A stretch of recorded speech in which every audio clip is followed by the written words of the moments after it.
Today is September the 21st, 2015. My name is Tanya Finchum. I'm with Oklahoma State University, and today we are in Holdenville, Oklahoma, Hughes County, to interview Karen Anderson. So thank you for having me today.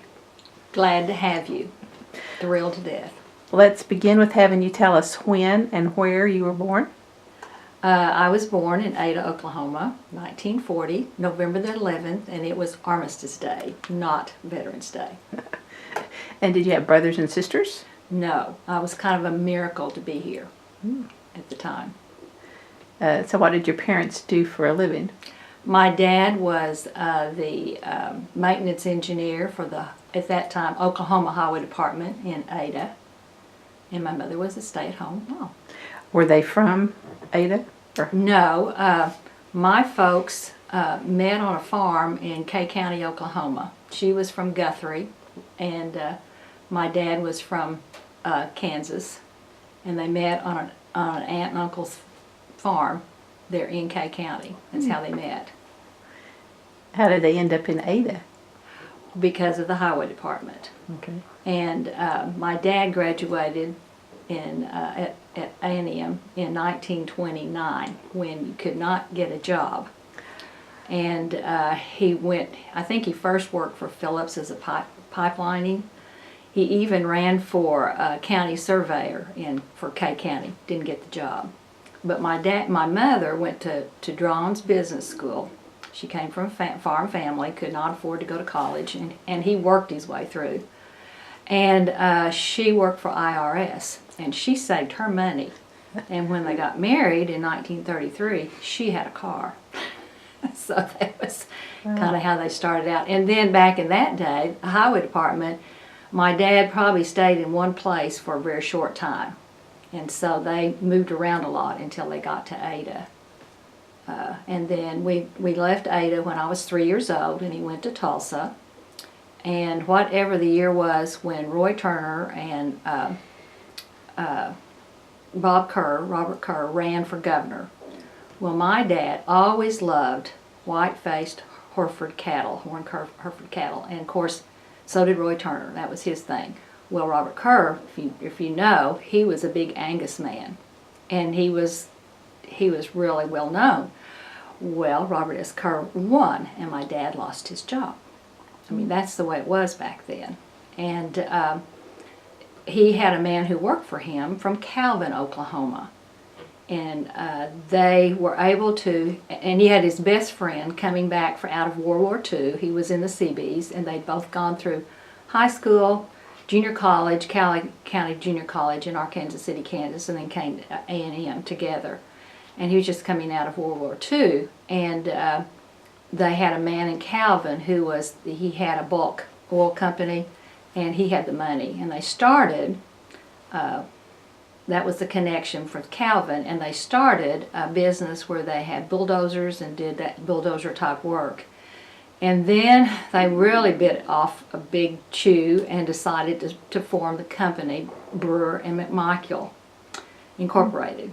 And the first job they had, they weren't even sure that they had enough equipment and so on and so forth to do it. And that was kind of the start of their journey together. And then that's when we moved to Holdenville. And I think it was 1945. So we've been here, Bill's folks and my folks have both been in Holdenville for a long time. You know, our roots are very deep. And then my dad and his partner, they got into the bridge building business.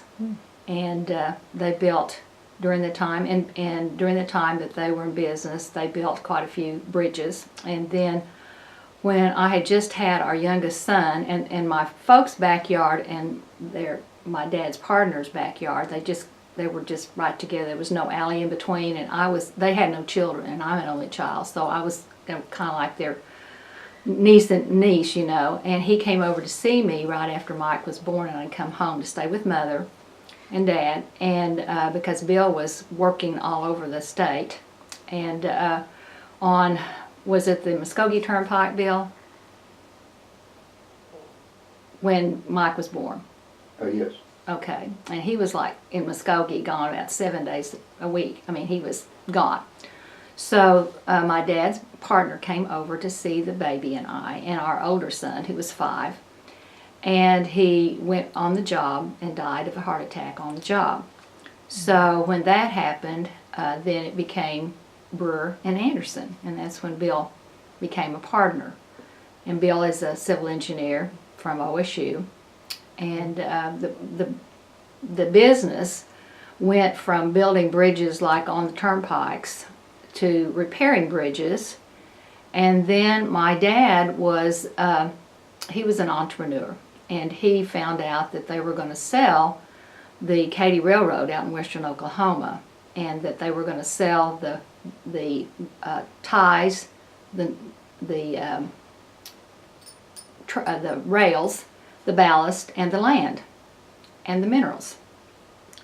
And so he gathered up some people to do that, and he loved that because he loved the people out in western Oklahoma, and he spent a lot of time out there selling the land back to the landowners.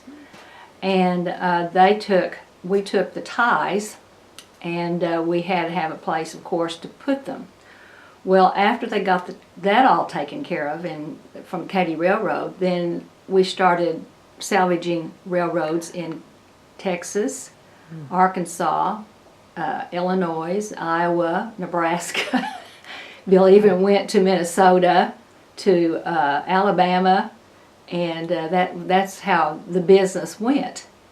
And it was sad because those railroads were gone, you know. But then when my folks died, before my folks died, Bill and my dad went ahead and closed out the business. It wasn't what my dad wanted to do, but anyway, it was time.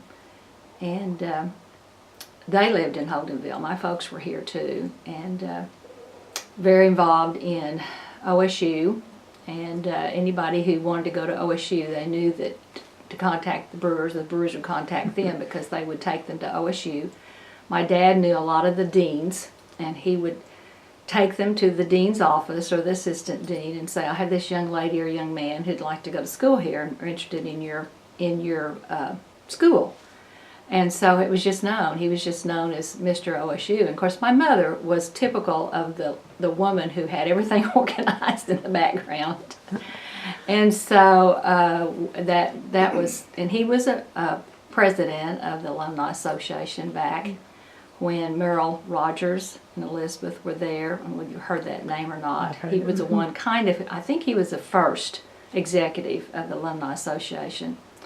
And then he was inducted into the Engineering Hall of Fame and got to serve a very short time on the Regents when Henry Billman was governor. Of course, that was, you know, my dad just thought that was the most wonderful thing. What was his first name? Veldo. His name is Veldo Brewer, which is a very unusual name. Yes, very. Only other person I know is named Veldo is somebody who was named after him. So people will remember that name. And Mother, and I got my degree for insurance. And Bill and I, neither one really had a choice where we were going to school. I mean, that's just the way it was. We both came from families that was where we were going to go to school. Mm. And he went a year ahead of me. And then when I came to OSU, I thought, okay, I'll go and get my 2-year certificate in the secretarial. Back in the day where you had to take so many minutes shorthand, all that. And so I had a counselor who was across the hall, and she let me use her bathtub because I hated those bathtubs in the dorm. And she said, you know, Karen, I think you might like to change your major to secondary education English, because she knew I read a lot. I did really well in my comp classes, and so I changed my major to secondary education English major. And so when I graduated, Bill and I graduated together in 1963. Mm-hmm. We had our first child in March. And in those days, you had to go through graduation ceremonies. They did not give you your diploma unless you went through. Oh. And so we had an 8-week-old baby boy when we went through. And we first went to OOHRP. Bill was in the engineering training program through the highway department. And so he went to a lot of different residencies over the state.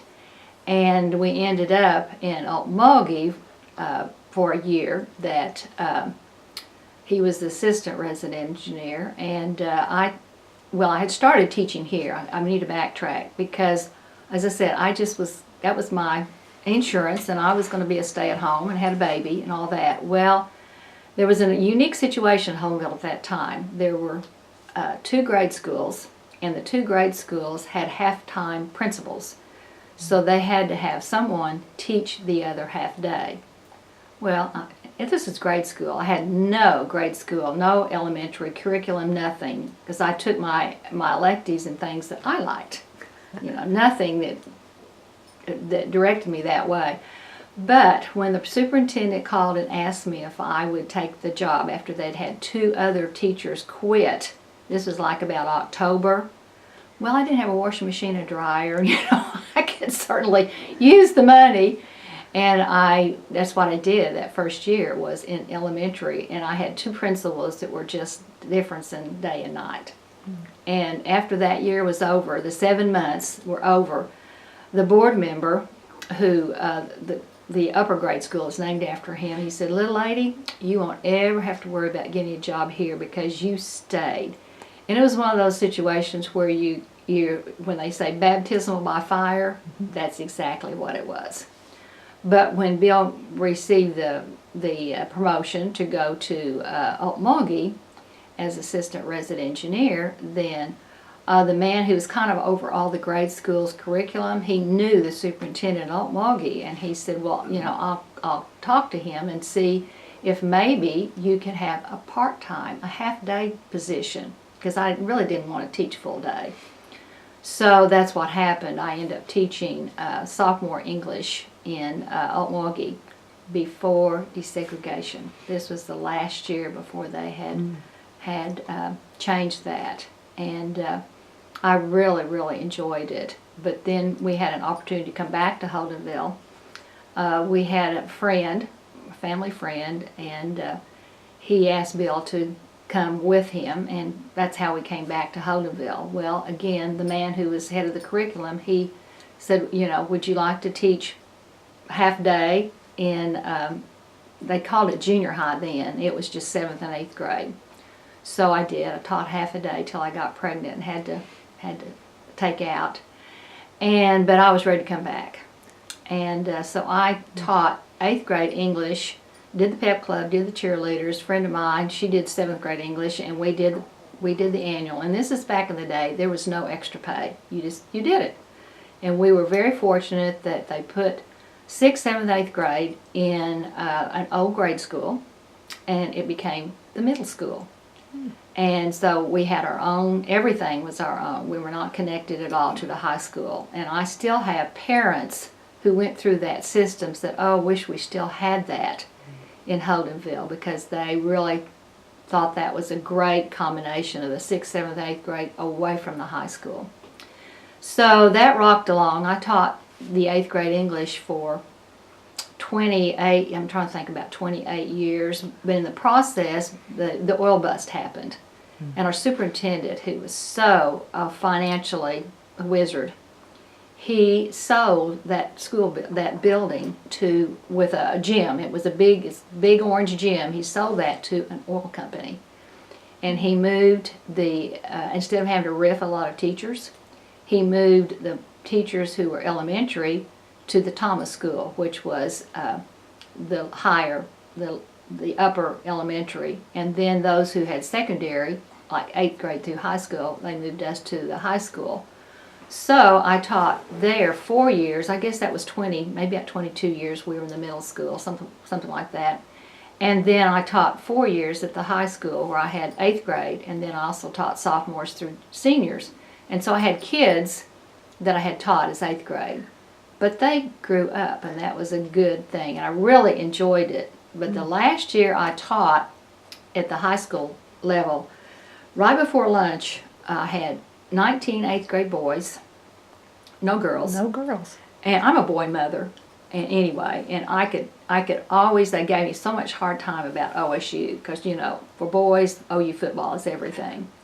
But I finally got them to be quiet when I'd say, okay, how many national championships does OU have? Of course, you know, they had not a clue. I said, okay, OSU has whatever it was at that time, and we were second or third in the nation. Of course, most of it was wrestling, and God, they didn't know. Well, that pretty well shut them up. But anyway, the superintendent came to me and he said, would you go back to school? This is when House Bill 1017 passed in '92. Would you go back to school and get your library media and be our first ever library media specialist? And so I said, sure. I don't know how many hundreds of thousands of papers I've graded and how many, you know, like the 8th grade boys, like that. You know, I was ready for change. I really was ready for change. And so I knew I didn't want to go to OU. There was no way. And of course, it's a very academic school. I don't know where you went, but it's a very academic school. Mm-hmm. East Central had shut down their library science because I had received enough library science over there that I ended up doing the library half a day at the middle school for several years. And so the next and OSU had also closed it. Yeah. So the next thing was UCO. So I went to UCO. I took that terrible GRE test, and I came out of there saying, I'm not stupid. I know I'm not stupid. And at that time, you didn't have to you just had to take the test. But I had a wonderful, wonderful professor. If a professor can make research and what else was it? There was something else. Another class that was grouped together, he could make it interesting, but he was a type of person. He also was still in the trenches because he worked in the research department of OCU Library on the weekends to keep his foot in the door, so to speak. And of course he thought it was marvelous. I was driving all this way from Holdenville to take the classes. And he was really an inspiration, but he had cancer and died before I finished. And I didn't finish because in the process my folks died, and I had a lot of stuff to do with that. And Bill goes, why don't you retire, Karen? After 31 years, I thought, you know, I think so. I think I'm ready to retire. And we had 2 grandchildren by that time, and two or three, I'm trying to think, in 95. And we love OSU sports. I mean, we love to go to ball games. We just do. It's just really our thing. Everybody knows if Karen and Bill aren't in town, they're somewhere with OSU, probably one of the sports teams. Mm-hmm. And then when I retired, the first rattle out of the box, a friend of mine who had also been a teacher, and her son said, Karen, you need to be the historian of our church. We're Methodist. And we were getting ready for our centennial.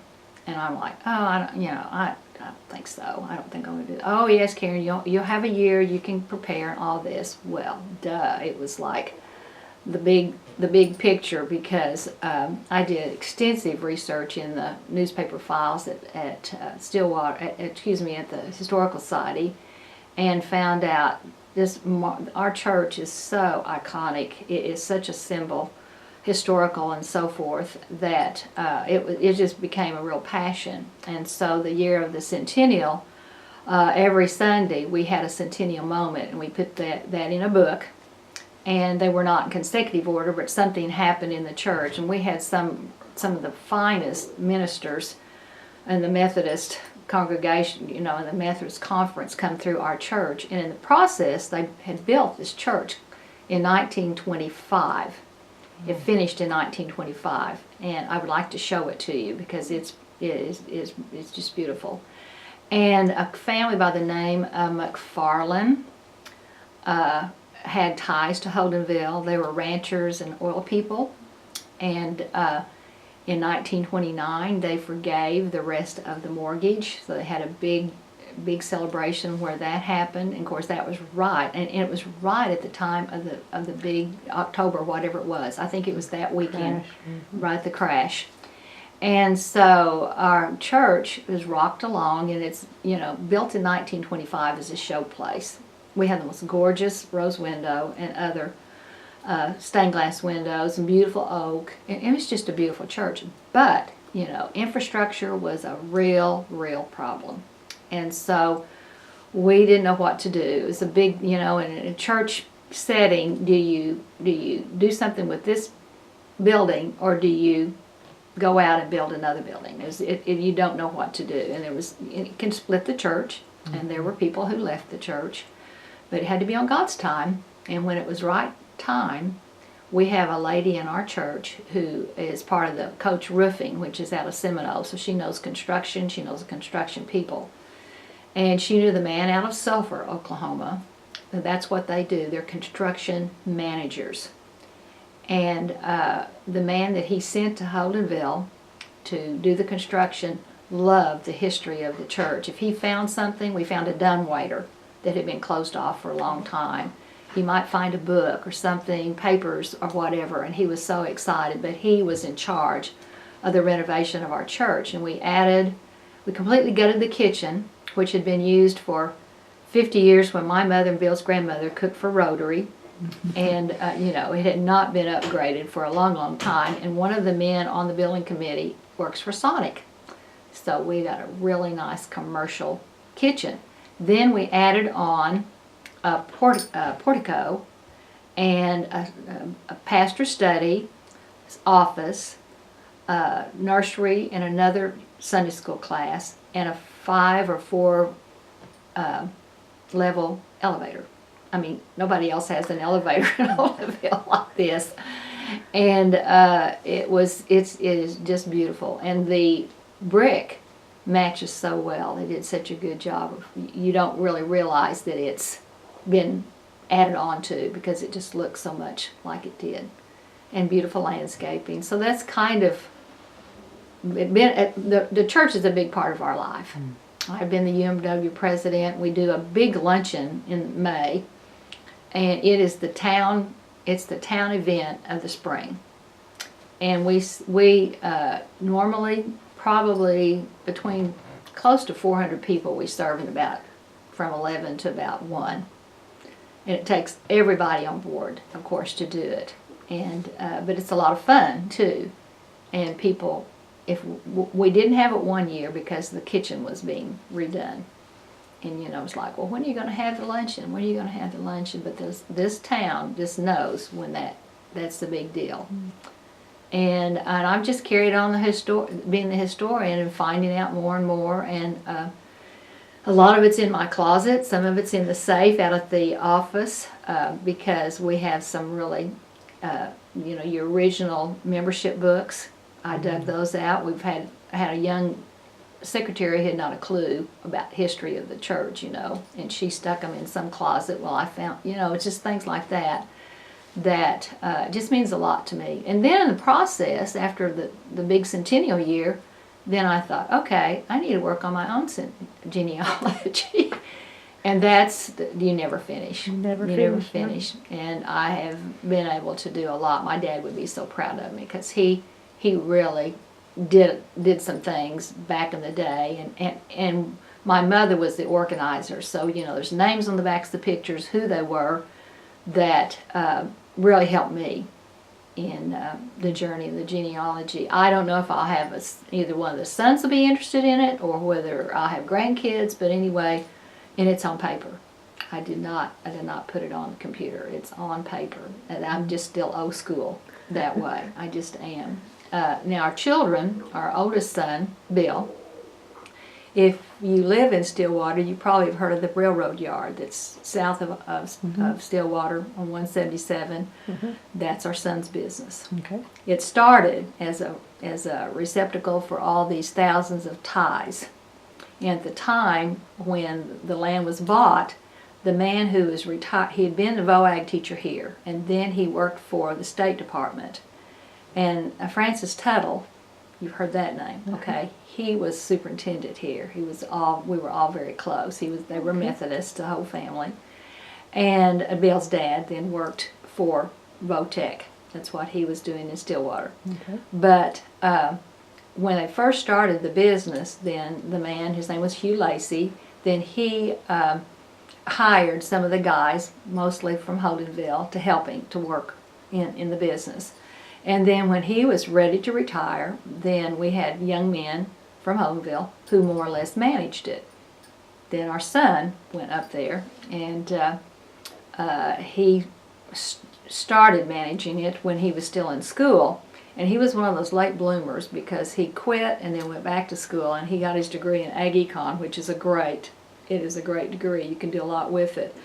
But he's also an entrepreneur. So he has added steel, and now they have the manufacturing there in the back. They had to bring in this, well, they had to build a building around it. They brought this big crimper from British Columbia on the train. And we got to see all that when it came in. So they do that kind of work, and they still do a lot of pipe.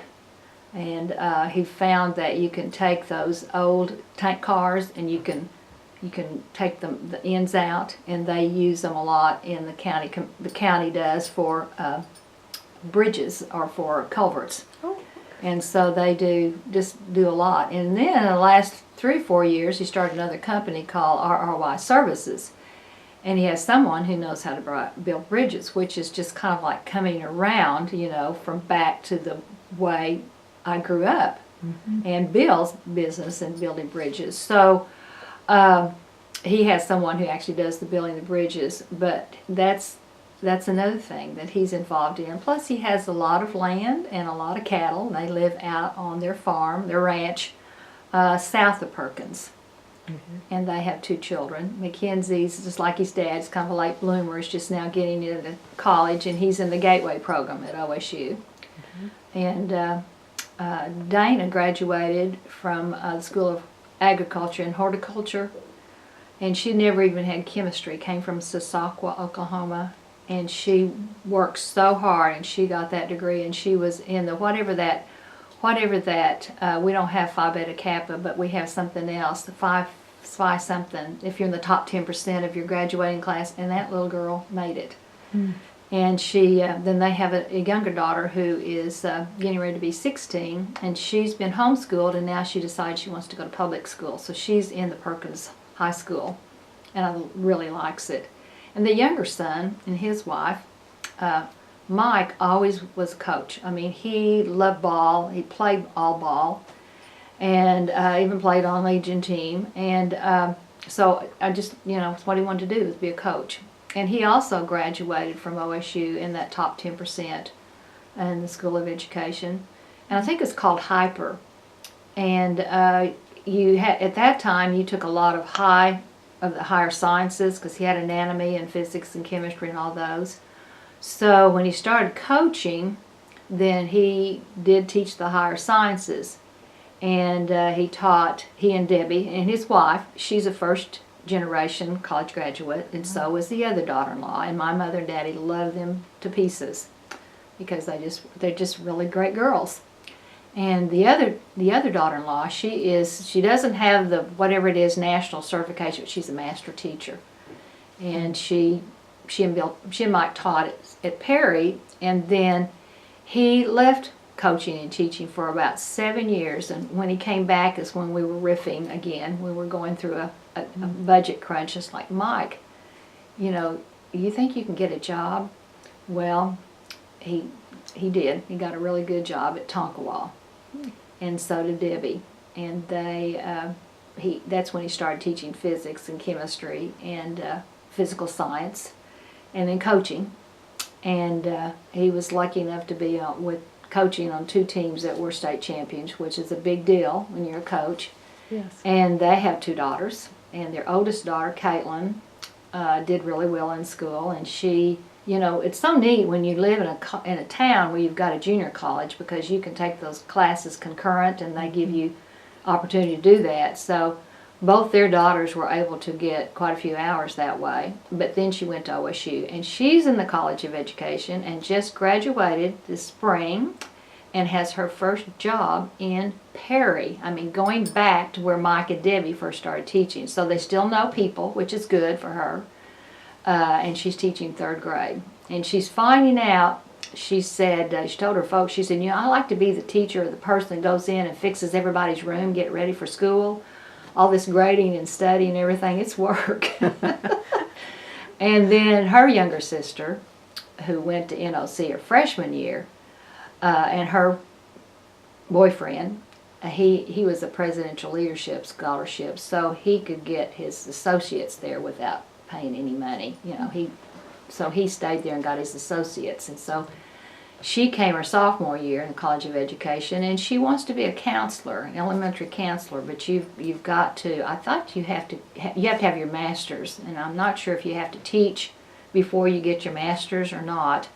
I'm not sure, but anyway, but you have to have a teaching field. So she started off in business. When she found out you had economics, she's like, I don't think I want to do that. Then she went to English because she's a pretty good writer. And then she said, I don't think I want to teach high school kids English. So then she went to, social studies, I guess it was, that she found out she'd have to do economics. She finally went to PE. Well, she is a dancer and she is an athlete. And so it's really right down her alley. And she's much happier this year. And they got married in June. So we have a grandson-in-law, I guess you'd say. And I knew that he was a keeper when they dated practically all through high school. When he'd sit down and talk to me, not be one of those guys that would go, oh, can I, I've got to go, all this. But he was very, liked to sit down and talk to Shelby's grandmother. And he's also an athlete and very smart. And he thought he wanted to go into, he wants to go into secondary education, teaching math, secondary math. And he's very good in math. But if you go through that route at OSU in secondary education, majoring in math, you have to take a class called linear algebra before you can take anything else. That would have meant that he had to take another semester of school and not get out at the same time that she would. Mm-hmm. So he went to the PE, and has enough hours in math that he can take the test, which is what our son did. And then they've just moved, our younger son and his wife have just moved to Newcastle. Okay. And so they sold a house, bought a house, graduated a daughter, married a daughter, and then started both of them 2 new jobs. So it's been quite a time for a vacation. quite a year for them, and it's still really, really busy because different schools do different things, and they went from a 2A school to a 4A school. So it was quite a jump. Another thing that I probably would talk about is that getting involved in genealogy. I'm a member of the Oklahoma Genealogical Society, and I love to go to their monthly meetings. They have really good speakers, and one of the speakers was a man named Bill Wilgie. And he was, at that time, he was director of research and something else. He had 2 titles. And he came and did a talk, and he talked about wanting to get the different counties microfilmed. This is before the centennial. Newspapers or stuff? No, the county courthouse, the county records. Okay. Because they can do they've already have a lot of the newspapers microfilmed and now digitized. And so he talked about he wanted to get as many counties as possible to be microfilmed before the centennial. Knew they couldn't get all of them. And he mentioned Hughes County. And it's like, oh. He said, well, we tried to do Hughes County, and we had a problem, and it didn't work out. Well, that was just like the big red flag to Karen. So I found out how to reach him and called him right away. I said, what happened? I know these records are really important, and to get a microfilm, because even though the digitizing is good, they know the microfilm will last for at least 100 years. It's the long term to get it done. Mm-hmm. And of course, the people from the Mormon Church are the ones who do that. They do it all over the United States. And so he came down and he told me then, he said, Karen, don't let anybody tell you that Hughes County is a small county, because we're right in the middle of Creek and Seminole tribes. And he said there is a lot of records here that sure need to be saved, and where they were kept in the basement of the courthouse were not environmentally protected at all. And the jail is down there. And I swear that those guys probably ate the light bulbs sometimes, you know. And if they got rid of something, they just dumped it down the basement. It was a mess. It was a huge mess. And I had one of the ladies who's a good friend of mine. We go to church together. She was the court clerk, and she said, "Karen, be careful of any rats down there when you go down there." You know, it's like, oh my gosh. Well, we started that, and we would bring the records upstairs, of course, and I would not go down there until the lady custodian, she was so nice to me, and she would tell me, "Okay, today is not a good day. You know, I don't want you to go down there." And I would never go down there by myself. Well, we had people who came and went, and we worked on it. We had to bring it home. There's no way we could do it all at the courthouse. And so in the process, I had major foot surgery, and I was off my one leg for about 8 weeks. So I had these 2 older ladies that finished the job up for me, and it took 3 years to get it done. Wow. 3 years. And the lady who came from the Mormon church, she and her husband started it, and then she was the only one microfilming in the state at that time, she and her husband. Well, he got ill and had lung cancer and passed away, and they would pull her here and pull her there, and that was another reason why it took so long. But the county assessor, again, another really good friend, let us use her little map room, and we had those containers, those boxes that were up to the ceiling that were ready to be microfilmed when the lady could come and microfilm. Mm-hmm. And then trying to get them put back in where they're supposed to be in this courthouse. So that was something. I knew it was going to be a big project, but still it was so important to get that done. Mm-hmm. And of course it was quite an education to do it.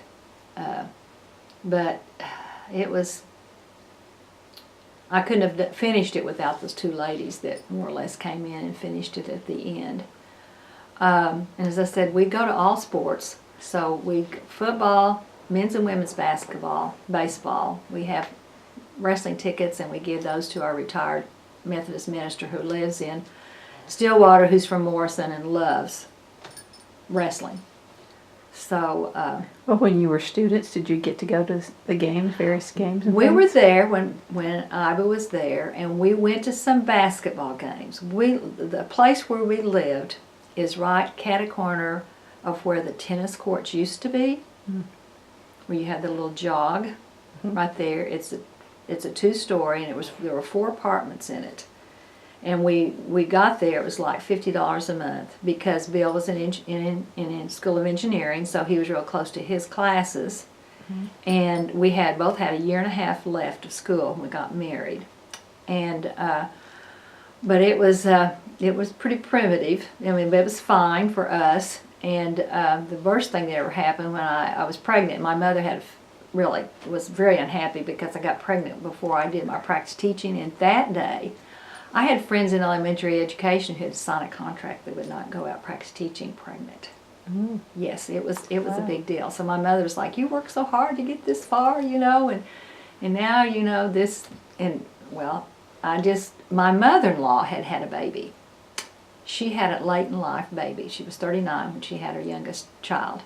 She had maternity clothes that she wore to work, and so I wore they were like long vest, and the lady who was my supervising teacher, she knew. Her name was Gladys Ingram, and she was of the old school. She never married. Her students, her school was her life. I mean, she was that type, and she was really sweet to me. But the man at the college who was the supervising out of a college of education had not a clue I was pregnant. Yay. I was very lucky that I didn't show very much. The kids knew it because one of the girls' mothers she was a faculty advisor for my sorority, and she knew. So, you know, I'm sure she passed the word around. But he wanted me to go to Sand Springs and interview for a position in high school English, 2nd semester. And I said, well, my husband's going into the school. He's in the School of Civil Engineering. He's going to go through the engineering training program, and so we're going to go to Oklahoma City. you know, I got through that because it was really a big deal that you could not go out pregnant. And I didn't mean to be, but that's the things happen. Yeah, things happen. So again, that was insurance, and we went to I think it was mostly basketball and a few ball games. But when I was a kid, we would come to the OOHRP football game. And it might have been the A&M game, and it always was played when it was so cold, like probably at Thanksgiving. And my mother and I would get so cold, we would go to the library and go into the restroom where the big steam radiator was, and warm up. And of course they would beat us badly. So driving up with my dad and mother, my dad would look at, coming from Holdenville, you're going to go by the experimental station where they have the crops and all. In the background you can see some orchards. And my dad would say, see that orchard back there? I helped stake that for 50 cents a day or whatever. I mean, you know, he was one of those that told you things like that. So that was one of the reasons why there was only one place for me to go. I didn't even think about going anyplace else. He graduated from there in 29. In 29. Did he have an opinion when they switched the name from A&M to You know, OSU? let's see, that was 57. Bill, he went to, he graduated in 58. So they had just changed. He went to summer school right after high school. He went up there and worked and went to summer school right after senior year. And so it had just changed, I was thinking. I don't remember my dad ever saying anything. From Aggies to Cowboys? No. And just this last weekend at the College of Education tailgate, we had some Oklahoma Aggie t-shirts, and they were popular. They were very popular. So that was good. Oh, he was very proud of his education, and he's very proud of being able to help kids. That was just really his thing. And we used to have, the counties would have, the alumni put it on, and the county alumni people helped. They would do a nice dinner for the kids of the top 10% of the senior class. They would do them as juniors, and it was a recruitment for them to come to OSU. That was when, what was his name? He had entertainers. He had college students who would go around with him. Alexander? Yes, right, that's who it was. And they would come and they would entertain, and they would have also a student who would come with them who would talk to the kids. And that was, you know, very popular. And we did that, gosh, we did that a number of years. And it finally just kind of faded out. And then got to be where they would like the kids to come up as juniors. And we actually did a junior sneak. We took kids up, 2 or 3 carloads of kids up to OSU, as it called a junior sneak. And we went into the building that has the School of Journalism, where you have a rotunda, what am I trying to say? You have a stage, and then it's on the round.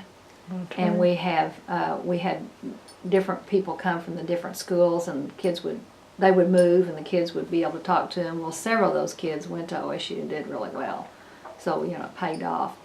But with the alumni, and I was also on the alumni board. When I was asked to join the alumni board, Jerry Gill said, "Karen, you probably were dragged to more OSU alumni stuff than any kid I know. Would you like to be on the board?" Well, I came on at the perfect time, because up until then there hadn't been a lot of money. Hadn't really been a lot of money. It was a struggle. And a lady by the name of Kathy Lassiter came on as president.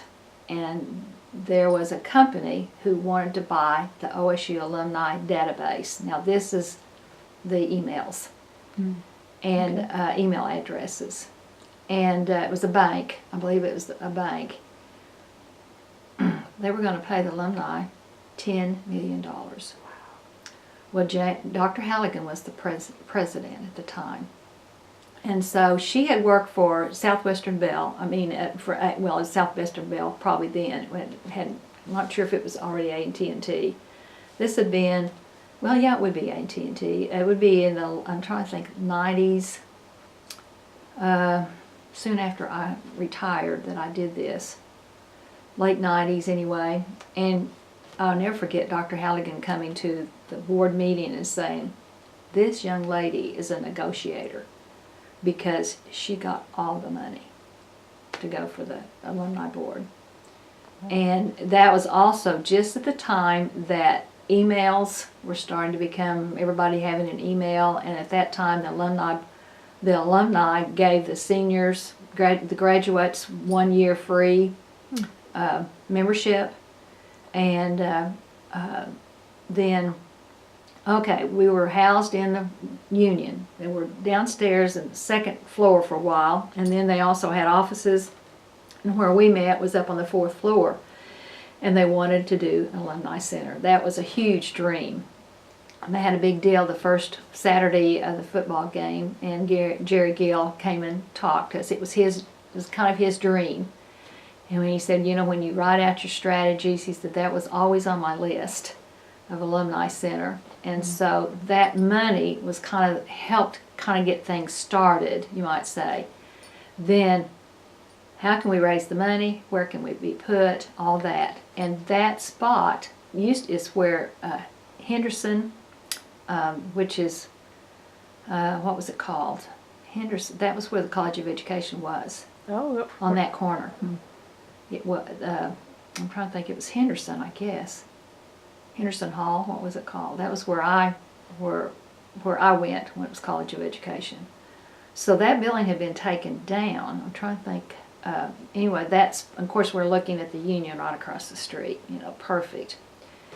And there weren't any women on the committee the whole board was involved, but then there was a committee, a building committee.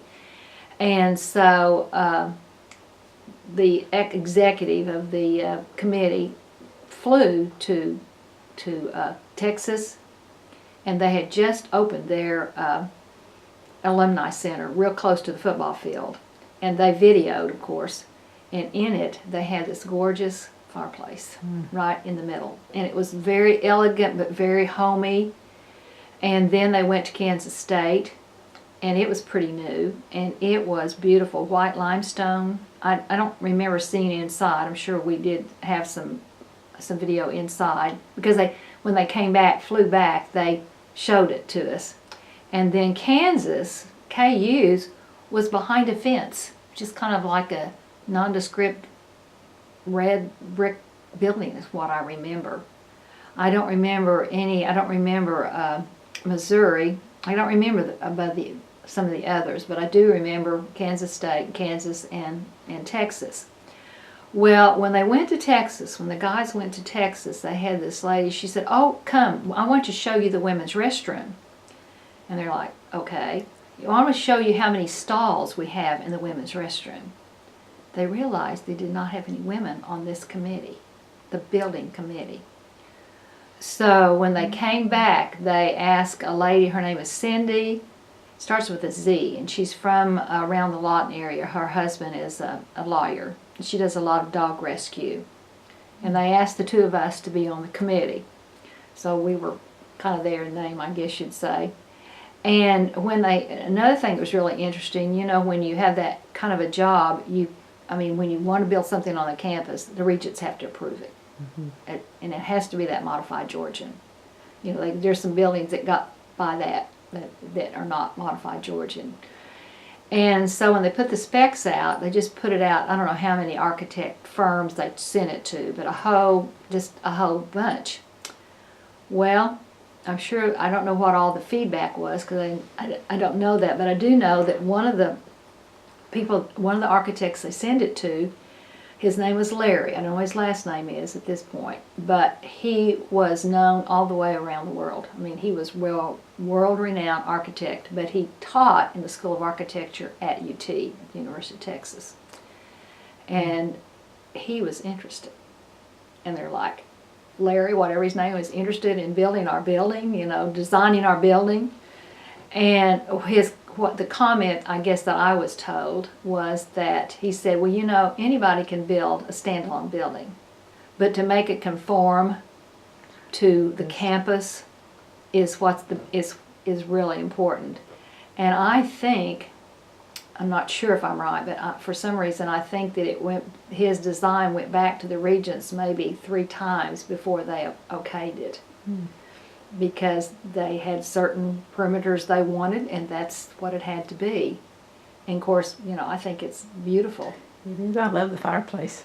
Well, Me too. when they didn't have the money really to do that, and being on the committee, Clayton Taylor was the president, and I'll never forget when he called me, and it was a conference call, and he said, "Karen," he said, "ConocoPhillips has offered to finish the building, something like $9 million or something. It was a big amount. If we give them naming privileges, if we name it the ConocoPhillips Alumni Association building." And I said, "Go for it. That sounds wonderful," because the man who was he was CFO of ConocoPhillips. His name is Batchelder. His son is the one who's the executive of the Alumni Association right now. I don't know whether you've met Chris or not. And Chris was involved in the fundraising too, but his dad, Gene, I got to sit right next to him, and he's this really, really nice looking guy, and so nice. That family, the Batchelder family, gave the money to put the fireplace in there. And of course they wanted it built, I will remember this, they wanted it built so the students, everybody could go through. They wanted students, they wanted them to come into the alumni building too. And so that's why the doors are situated like they are. Okay. So campus, it's very accessible on the campus. And then when Larry Shell retired, then there was money raised to do the garden, all the landscaping there to the side, out there on that outside patio, which they added that to it. And it just keeps growing. And another thing, you ever heard of Grandparent University? Mm-hmm. Well, I was lucky to be on the board when that happened. Wow. And the first Grandparent University, they might have, somebody told me they had eight subjects. And there were less than 100 people who went because it was all brand new. And it came from Wisconsin. The lady who was in charge of the Student Alumni Board, when they go to, at this point, they went to Wisconsin for Case, where they win the wonderful big trophy or whatever they do for homecoming. They've done so well with that. They evidently had Grandparent University at the University of Wisconsin. And so like, okay, we'd think that'd be cool at OSU. And so she was the lady kind of helped get that started with the student board. And we were able to go to all of them with our grandchildren until they aged out, except for 2. There were 2 that we missed when I couldn't go. And you might want to take that off camera when I tell you what's happened to me. I don't know whether you want to do that or not on camera. Whether or not you want it, it's up to you if you want Well, it. I think it's interesting. I don't. But well, it's whatever you want. Anyway, so we got to do that. And now that they've got the legacy deal, that really gets the kids involved as young, instead of going out in high school and bringing the kids in. So it's another way to recruit kids. Grandparents' U's been going on how long? I don't really know when it started. Okay, our youngest grandchild said we aged out with her when she was 13. And at the time it first started, you had to be 8. Now they've gone from 7 to 13, I think. Okay. 7 to 13. And the granddaughter who just got married, she was sweating it that she could go with her sister because her birthday's in February to turn 8. And there's just 23 months difference, 21 months difference in two girls. So of course they wanted to go together. And they let us bring 2 girls since there were 2 alumni.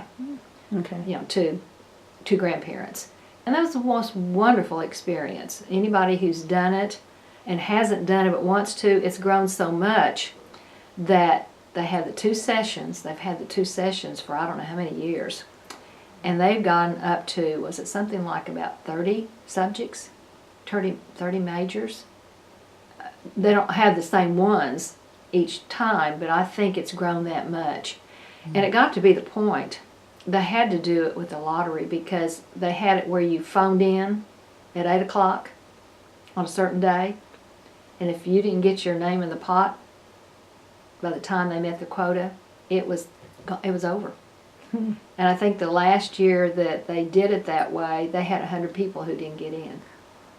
So it's like, okay, we got to change this. And the lady who's in charge of it, Melissa, what's her last name? She is a pistol. I mean, she is so good. She's really the one who's taken it and really rolled forward with it. And she's done a great job. But I think one of the funniest things that ever happened about Grandparent University, Bill and I were traveling with a man out of Tulsa, and we'd gone to Washington. And one of the older ladies with us, her family are bankers. They own bankers. One in Wetumpka, they own them in Omogie, they own them in Tulsa. Their last name is Mabry, M-A-B-R-Y. And we were sitting eating our last lunch together, and something came up. Somehow I got started on Grandparent University, how cool it was, and this is just a great thing. Well, this older lady, Mrs. Mabry, turned around to me and she says, well, I just must tell David about that. Boring. It's like, see, we have something you don't have, and it's so good. But she was just like, I just need to tell David about this. I still think that's pretty funny, you know. Yeah, I have a lot of history with OSU, and over there on that wall is when I was inducted into the College of Education Hall of Fame in 2010. 2010, okay. And I think I didn't write any books. I wasn't a professor, but I think that probably was the deal was of teaching as long as I had in one spot, and also being the first elementary librarian. I think that You impacted a lot of lives in those roles, yes, I would think. And the lady who inducted me is, she's head of all the IT at College of Education. She's from Perkins. You don't know who that would be. Can't think of her name right now. Anyway. Well, let's back up just a minute. Which dorm did you live in when you first went there? Okay, my freshman year I lived in Stout. Stout, okay. And it was the furthest away from Earl Hall. And it was a very rainy fall that year. And I got my application in. We sent it in so early that I was on the first floor, which is unheard of for a freshman. And all my friends were on the fourth floor. But then I lived in the house. I lived in the old Pi-Phi house, which is now the Lambakai house, my sophomore year. And there were 10 of us that got to live in what we call the attic. They were like bunk beds. The bathroom had the cloth feet on the bathtub, you know, and it was just so cool. There was just something about that house, had a lot of personality, a lot of character. And then I got married after my sophomore year, because I was going through school in 3.5 years with summer schools, and Bill was going through in 4.5 years. And in the College of Civil Engineering, you have to go to, at that point in time, you had to go to a surveying camp, and it was out close to Buena Vista, Colorado. And it had been established for quite a while. The instructors would go out in the summer, and then I think they were all guys. Well, Bill was on the crew, he was on the work crew, so he went out with the instructors, and that was the summer we got married, and I was in summer school over at East Central, and just so happened my dad was on that committee. And so he took my mother and Bill's mother and I during my 4th of July break, and that was the only time I saw him all summer until we got married. And we just celebrated our 54th anniversary. So, long time. Yeah. How did you meet him? Church. Here. So you were high school? Well, no, we knew each other when we were young. I mean, we went to Sunday school. Our folks were in the same Sunday school class, so that was how we met. And we went together most of the time in high school. Our anniversary actually is Halloween, because that's when we started going steady. You know? And then we married in 1961, after my sophomore year, and he finished his junior year, because he was a year ahead of me, with the summer school. And then he graduated. We both graduated midterm, and our son was born in March. And he came early.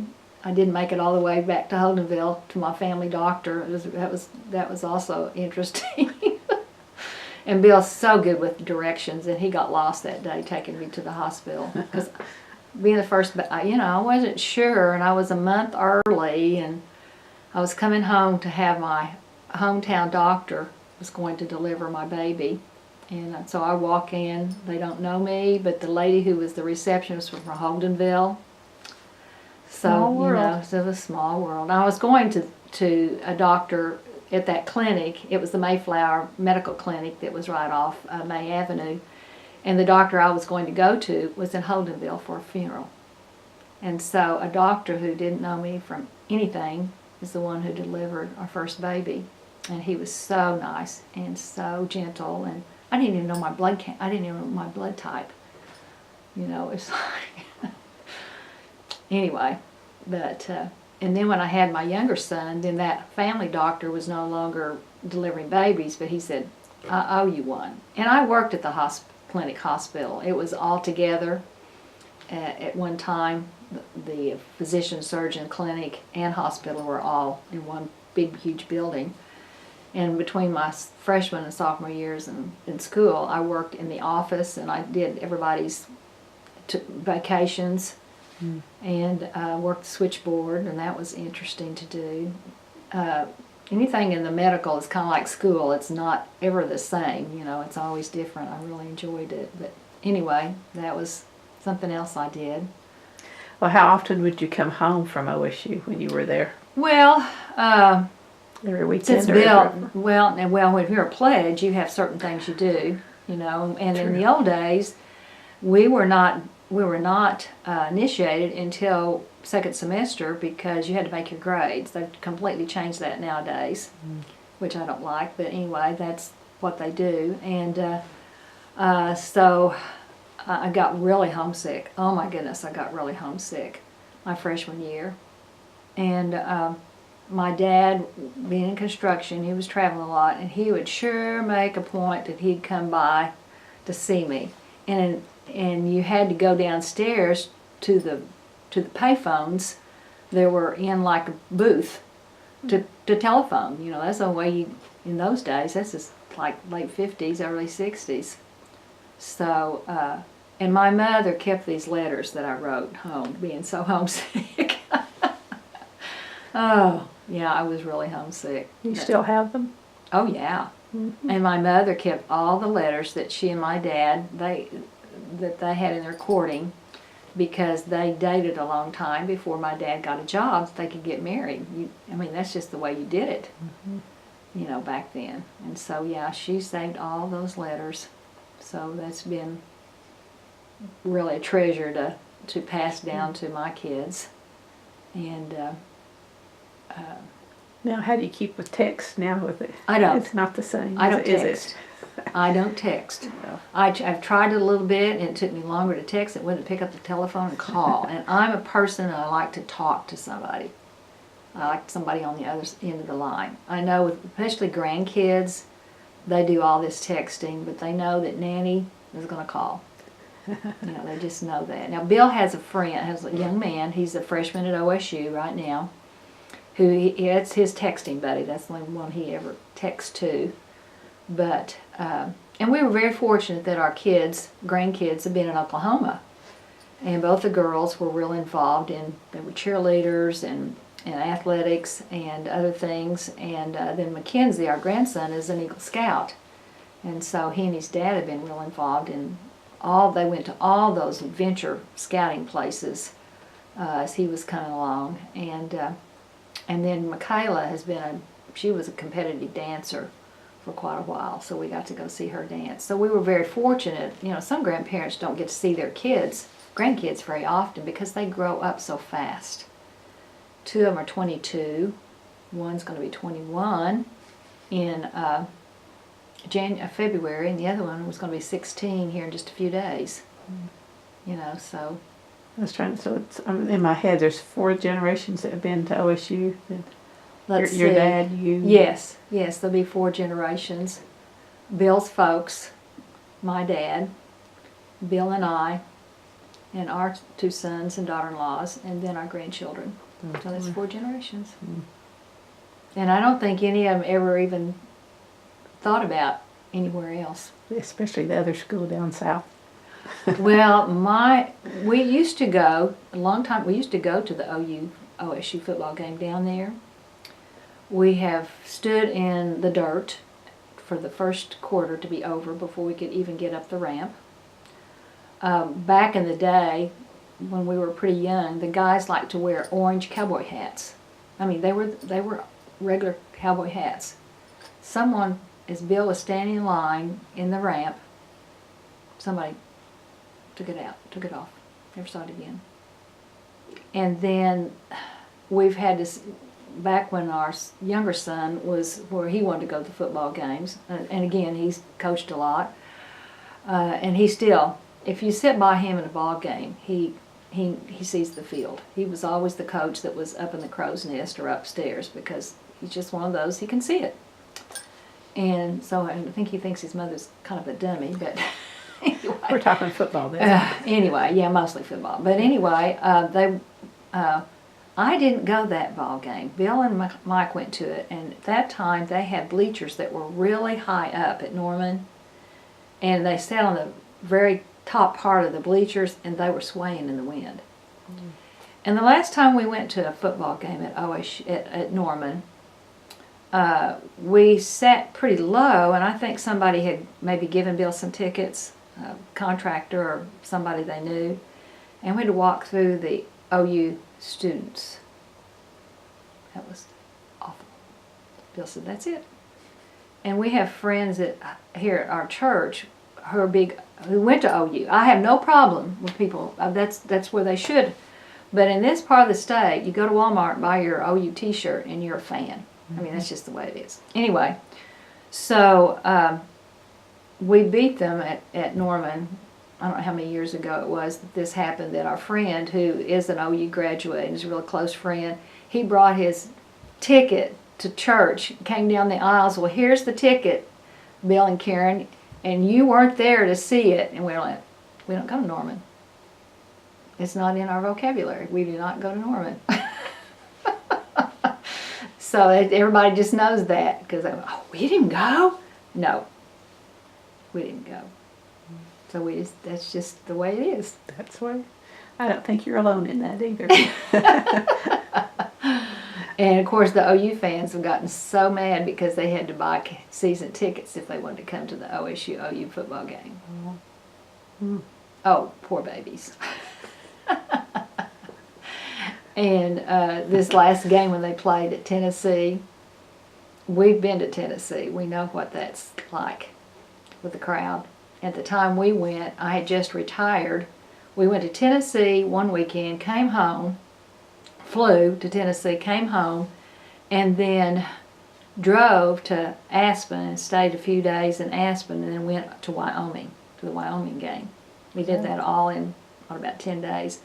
But I've told the people, the OU people that are friends of ours, I said, you know, if you go to the ball game at Tennessee, their stadium is huge and it's beautiful, but you look at the campus buildings, you'll see where the money went. Mm-hmm. And OU and OSU both have done a good job of really, their campuses are really pretty. So anyway, I kind of put that in there. But yeah, some of my best friends and some of our best friends are either doctors, lawyers, or whatever, and they're OU graduates. That's fine. OSU doesn't offer legal law, so. But if they go through Ag Econ, that is a gateway. A lot of them go to law school or into the federal land bank. That's an area that I know is it's such a good, I guess, a general degree. That makes sense, sure. And another thing about me is my mother she had 2 green thumbs. Here she was, quite elderly, and had a stroke, and she had her little walker and her little chair, and she was out there weeding around in her roses in her garden. That's going to be me one of these days, I guess, because I even, as I said, I haven't told you what's happened to me, that I just think the good Lord had me prepared to be very healthy, because it'll be 6 years, November the 30th, that I was diagnosed with multiple myeloma. I don't know whether you know what that is. Mm-hmm. Well, it's a very complicated blood cancer that there's no cure. No cure. And only symptom I had was my age, and I was anemic. And I went to, had not even thought about it, but I always go for my annuals. And I was one of those that went for my annual, and I had uterine cancer that was discovered very easily. I had surgery in '95, and everything was fine. But this was, I went for my annual blood work here in Holdenville, and the PA took care of me. And he's the PA that he's retired now, but took care of all the football boys, and I taught his 2 kids, and everybody knew and loved him. And he said, well, you're anemic, Karen. I'm going to put you on some really high dose of iron for a month and come back. And when I went back, he said, I can help you a bit. And I said, do you think I need to go to a hematologist? And he said, I know exactly where I want to send you. And he sent me to Dr. Michael Bowen, who is out of St. Anthony's. And at that time, he was still, and there were still doctors that were in the Cancer Care Associates in Oklahoma City, which is out there where Lakeside Hospital is on Hefner Parkway. And so I went to Dr. Bowen, and he did different tests, bloods and so forth, that kept coming back. She needs a bone marrow test. This patient needs a bone marrow test. So he did the test, and we went to Las Vegas. The basketball guys were playing in a it's not really a tournament where they get to play different teams, a festival or something. And we went to Las Vegas, and I came back and I went to Dr. Bowen. It was November the 30th, one of those things you don't ever forget. And he came in the exam room, and he had this piece of paper in his hand. He said, well, Karen, he said, it's multiple myeloma. Well, I had read enough. I didn't go online, but Bill and Dana had given me a Merck medical book, which was really old. It was 2003. Well, I did say it was not curable, and just rocked my world.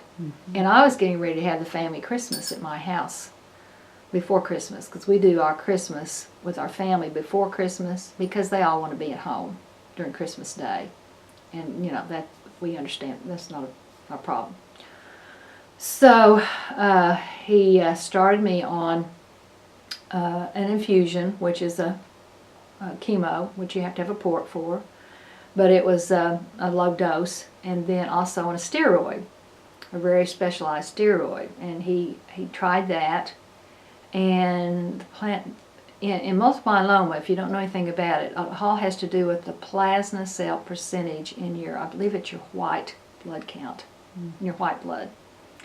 And mine was 50%, which is very high. Very high. They don't really say a stage, but it was really high. So he tried me on that for a while, and that it kept going back up. It didn't really, and he got it down once with just the steroid to 19. And during this time, of course, I'm going quite often, and I go to St. Anthony's because that's those doctors that were in the Cancer Care Associates in Oklahoma City, because the oncologist in Tulsa wanted to build, they were younger, and they wanted to build a big facility and bring in some southern Kansas oncologists, make it a really big facility. Well, my doctor and some of these other doctors are older, and they didn't want to put more money into a facility when they could go back to like Mercy Hospital and St. Anthony's Hospital, because they were doing that. They were working so many days at their hospital and then coming over to the Cancer Care Associates. So then he tried me on that, and it plateaued pretty much, and it was still kept going back up. And but I never did hurt. I never did have any bone. Most people who have multiple myeloma, it starts in the bone, in the back. Tom Brokaw. Well, he has suffered with multiple myeloma, and he's written a book called A Lucky Life Interrupted. And he tells about his journey so far. But anyway, he did a complete skeletal X-ray, and I had no bone involvement, not a scan, but the actual X-rays. So long story short, then he said, okay, I want to send you to Dr. George Selby at OU Medical School to see about a stem cell transplant. And I'm like, okay. So I went to Dr. Selby, and he's fabulous. He is Native American, and he wears his hair, and he has a ponytail. There's the greatest bedside manner. I was 70 years old, and what I'd read, like, I'm too old for even trying a stem cell transplant. And with multiple myeloma and with some other blood cancers, they use your own stem cells. You don't have to match. They use your own stem cells. So he checked me out and said, oh, no, you're not too old, and yes, we'll get this started. Well, with a 50% plasma cell percentage in my blood, they wanted to get it down to 19%. In order to do that, they were going to have to give me some really, really hard stuff, hard chemo. And I had a port over on this side, but to have a stem cell transplant, you have another port over here, and it has a name, starts with an H, and it has 2 lines coming out of it, because this is how they do the stem cell transplant. You have to have that, and it's right by the heart. So I had an appointment and had that done at OU Medical Center, and they also went ahead and put me in the bone marrow unit for a couple of days to give me, when you have low blood count, they give you Neulasta shots, and there's another shot to pull your platelets back up. Anybody who goes through any chemo, usually you do that. And they also wanted to give me another round of this chemo. And when I got in there, I was only supposed to be there 72 hours, but I got to be in the bone marrow unit. It's on the 7th floor of the OU Medical Center, which is still Presbyterian Hospital. And you go behind 2 doors, and you don't come out until they let you out. And it's on the 7th floor where it's the oncology, that's the oncology floor. But the bone marrow unit is 8 separate rooms, and each room has its own air, oxygen, air conditioning. It's a unit unto itself. And so I got to be in there to know what it was going to be like when I actually had the stem cell transplant. But I was supposed to go home in 72 hours. And somebody dropped the ball, and they couldn't find a Neulasta shot in all of the hospitals in Oklahoma City over the weekend. Yes, ma'am. Oh. So it was really I happened to be the patient, the nurse who was supposed to be my liaison, my pipeline. She made several mistakes with me, and that was one of them.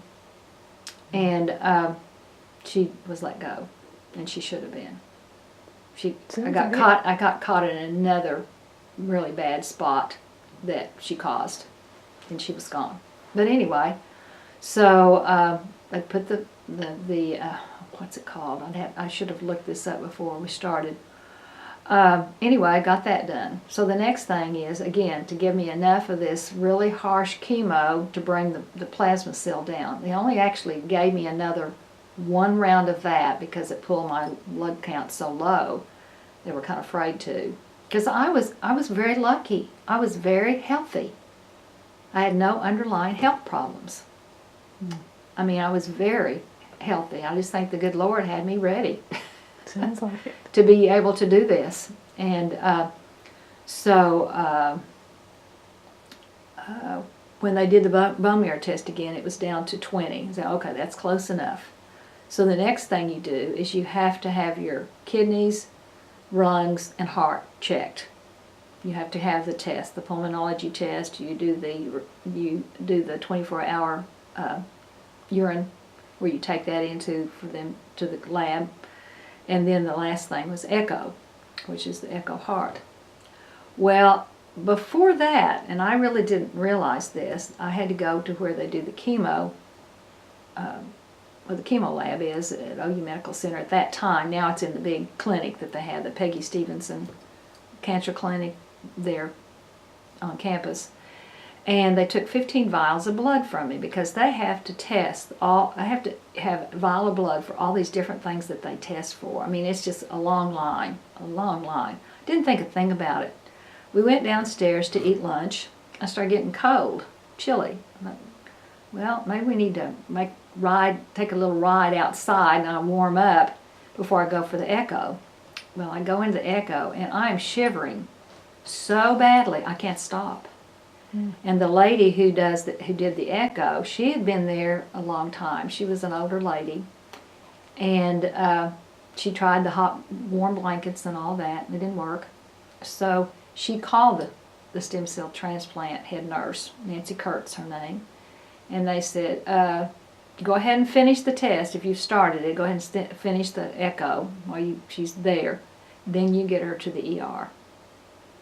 So what they were afraid of is that I had contracted somehow, maybe through the port, a bacterial infection, which is terrible. That would have been terrible for me. So they took me up to the emergency room, and I'm on the trauma end, where the traumas come in. And they keep me there, of course, watching me. They take the culture, because then you've got to wait 5 days to know whether the culture is going to do anything.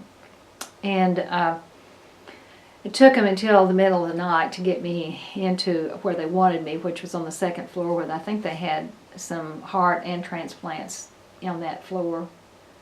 And then I had to, then they couldn't access the port to do any blood work because they were afraid that's where it might be. So they had to use my veins. And they gave me Finchum, which is really, really harsh on your veins. So you can imagine what my arm looked like at the end of the 5 days, and nothing happened.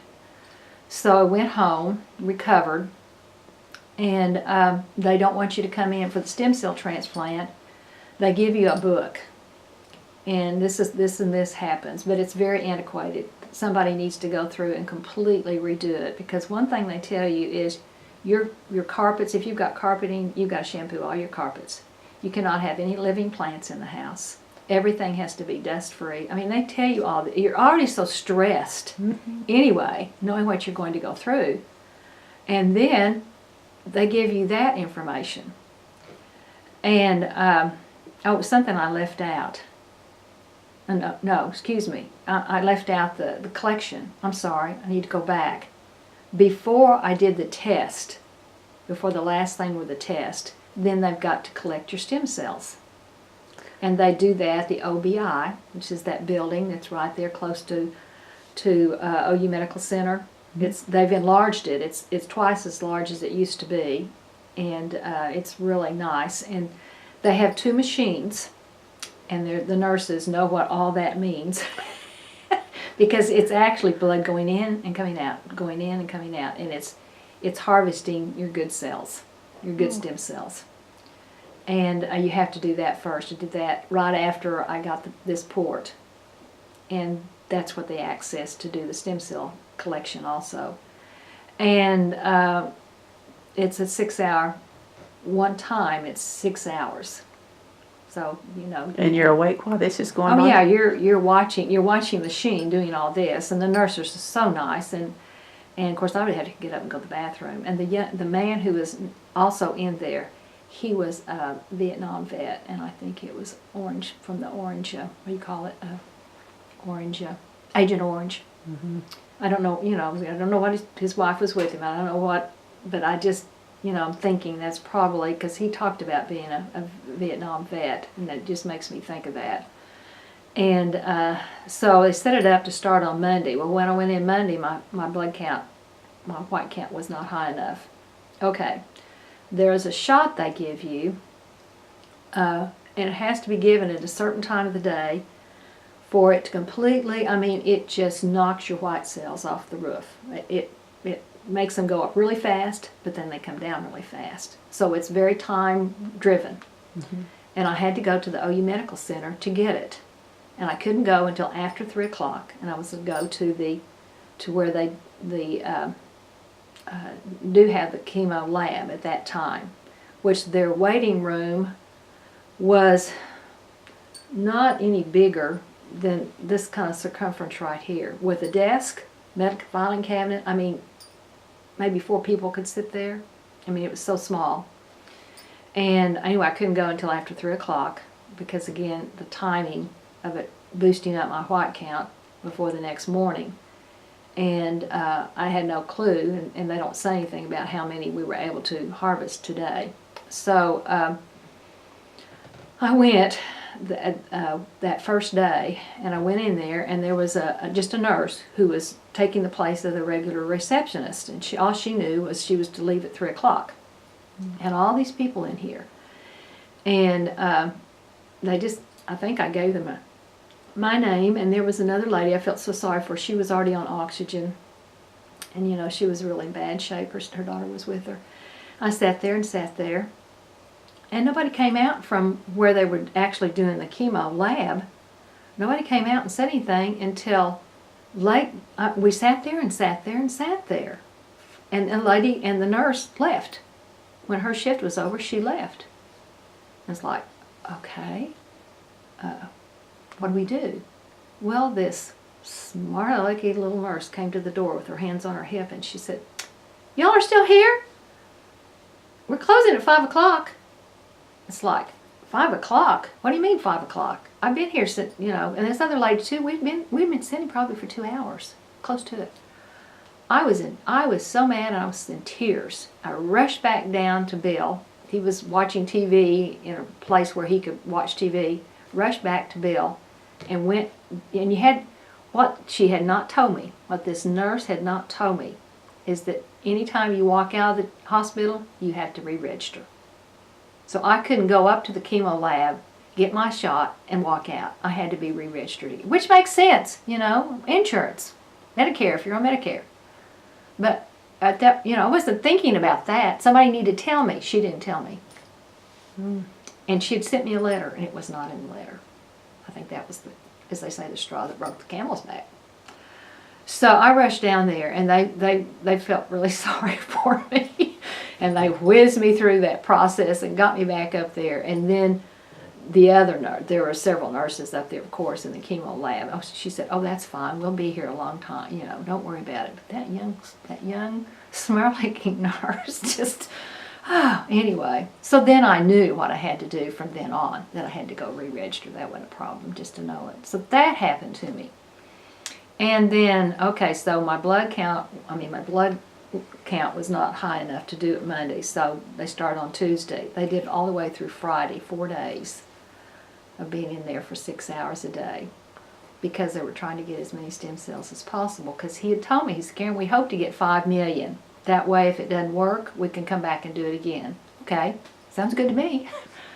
So leaving the OBI that day, I called Nancy Kurt, who is the head nurse of the BMU, and I said, "Okay, this is Karen. How many stem cells did you all get?" And she said, 2.1 million, something like that. I said, "Well, that's a long way from 5 million. She said, "Karen, we were thrilled to get that many stem cells from you because all the chemo you've had." And I went, "Oh, okay." So then it's when I went through the test. That was back in March, and now we're getting into May and June. Well, they don't want to do a stem cell transplant on the weekend because they want their best nurses there. And there's certain nurses who are trained what to do, and then they pull, depending on their number that they have in the bone marrow unit. If all the rooms are full, then there's 8 people. But if maybe there's 3, then they would pull someone off the oncology wing and come over and help. And so they would do that on the weekend. And I'm trying to think of how many hours they worked, what their hour schedule was. Anyway, and of course they were fabulous. The nurses were just fabulous. And so they did it on Monday, I think it was. I'm trying to think if it was July. It was right after the 4th of July that they did it, like on a Monday. And it's just like having a blood transfusion. But once they take those stem cells out of cold storage, freezing them, they've got 30 minutes to get them started in you. Wow. Okay. So that's why it's so timed. And they had given, and before you have that done, you have another round of chemo that knocks everything to almost 0. I mean, as close as they can get you to 0. And then they did that on a Friday, and then Saturday, I don't think they did it on Friday, and then on Saturday and Sunday you recuperate. and then Monday's when they start the stem cell transplant back, because then it all starts back up again. So I was actually in the bone marrow unit for 18 days, but it was after I should have gone back and looked. When Dr. Holter, she's a team. There's team doctors in the BMU, and Dr. Selby would be on 2 weeks and then off 2 weeks. She'd be on 2 weeks and then off 2 weeks, so they would rotate like that. Mm-hmm. And so he was on for the stem cell transplant, but then his 2 weeks he was off. And so she was more or less the one in charge of me when her name is Jennifer Coulter. And I'll never forget the morning she woke. Of course, they wake you up all the time, doing all kinds of things to you, and all you want to do is just sleep and rest. And it's quite a deal. And you can only eat certain things for a while because your immune system is so low. And anyway, the morning she came in at 7:30 and woke me up, I said, Karen, you've engrafted, which meant that it took. And so I was in there a total of 18 days. And they tell you before you go in, which is right, that something around 3 weeks that you would be in there that long. Oh, then of course I came out, and I'm not a very big person anyway. And I knew I was in trouble because I had lost so much weight. And the dietitian for OU Medical Center is an OSU graduate. I can't think of her name now. But right after I got out of the stem cell transplant and came home, and then they wanted you to come back a certain length of time, because then they'll test your blood and see if you're okay for them to let you go. And she wanted me to start on these. Well, that's when I went into the Peggy Stevenson Clinic, and it was just newly opened. And she saw me with my OSU bag, and she had seen me with Dr. Selby, so she knew that I was going to go for a stem cell transplant, and I was OSU. So she wanted me to go on these really high calorie shakes that you make. I'm like, I don't think I can do that. So she said, okay, we'll try this. And there's a product, and it's Carnation breakfast drink, but it comes in little small cans like this, and in it has 500 and some odd calories with all the nutrients you need. So she had me start just like fourth, half, and drink it so many times a day, because I had to get some weight on me, get some strength. And Bill and I are walkers, and as I said, I'm a gardener. I'm really physically pretty active. So I did that, and that started me back on the good. And I didn't miss any. I've told people, I said, I didn't miss any football. I didn't miss anything. OSU. Not any of that. Was fall 2011, so we did so well with Brandon and what's his name. Anyway, so then in October, what did they do? They did a special blood test that they sent off to California. And Nancy Kirk, I hadn't really been turned back over to my regular oncologist, Dr. Bowen, at this point. And she called here at the house, and she said, Karen, you are in remission. Of course, lots of prayers, lots of prayers there. And then I have been on what's called Revlimid, Revlimid. And I've been on it for a good 3 years. And it's like, it derives from the drug that caused the babies to be born in the 60s without arms and legs. Mm. And so it's more highly regulated than any narcotic. So, especially pharmacies are the only ones where they come from. Then, of course, you've got your insurance, and then your oncologist. And I'm on a 5 milligram a day for 21 days. Then you rest for 7, and then you start it all back over again. Well, the specialty pharmacy it all starts with the nurses sending the request to Celgene, which is the manufacturer of Revlimid. Then that comes to the specialty pharmacy, which the insurance now is Walgreens Specialty Pharmacy, and they're in Oregon. Celgene is in New Jersey. Okay, it comes to Oregon. And then my insurance, Blue Cross and Blue Shield, is in Arizona. And then it comes to me for it to be delivered by UPS or FedEx because it has to be signed for.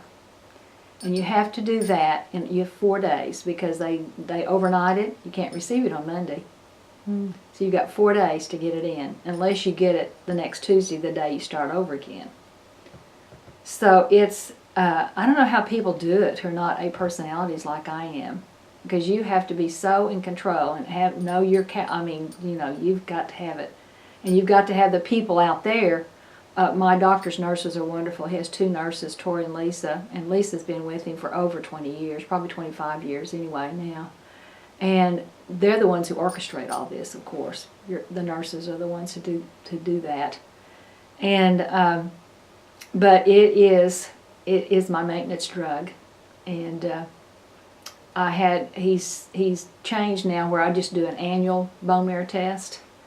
But when your doctor tells you you're different, it's like, I don't want to hear this, I don't want to hear this. He told me a long time ago, he said, Karen, he said, there are really 3 main pelvic configurations for women. You don't fit in that. I'm like, okay. So I'm difficult for him to get the bone marrow test. And he's so gentle. He does a topical to go in, and then he'll say, now Karen, does it hurt here? Can you feel? I mean, he's just so kind and considerate. He doesn't want to hurt you. Well, in November, when he didn't get any aspiration, and that's what he's got to get for them to test for the percentage of the plasma cell, and that's the only way I know really how I am, because I feel really good. So when November he didn't get any aspiration, it's like, So Lisa, one of the 2 nurses, said, Karen, we can do that here at St. Anthony's in the inner something or other area on the 4th floor, where they do colonoscopies and they do bone marrow test, because you're out for just that long. Barely know you're out, but they can be more aggressive. The radiologist can be. So I did that in December, and yeah, that's the way to go. It's easier for me, it's easier for Dr. Bowen. And then in 2013, I always do my mammogram, and I do it when I'm with Oklahoma Breast Care Center, and I have been for a long time. And I went in for the annual mammogram, and the radiologist came in with a technician, and he said, I want to show you there's some spots. I'm like, okay. And he said, I think these are malignant, but we need to do a biopsy. We need to check. So of course that rattled my cage pretty big time, because I don't have any breast cancer anywhere in my family. But I had been on what's called ephemerine for a long time, since I had my hysterectomy when I was 55, and had a lot of trouble with hot flashes and night sweats. And so my doctor had me on that, and it worked perfectly for that. So he did the biopsy, and he called me on Friday the 13th. We're getting ready to go to Stillwater for the first ball game, and I was out here repairing part of the netting. And he calls me, his name is Dr. Falk. And when the first time I saw him, when he came in to tell me that he needed to do a biopsy, he said, my name is Dr. Falk, like Columbo, Peter Falk. That's the way he introduces himself. Nicest guy. So he said, it was malignant, Karen. I said, what I do? And he said, and there were two cancers there. I said, what do I do? And he said, well, we need to get you into a surgeon. Well, at that time, there at St. Anthony's, they had one breast oncologist, and she was a board certified surgeon. Her name's Dr. Katrisa McWhite, and she looks like Courtney Paris. She's a tall drink of water.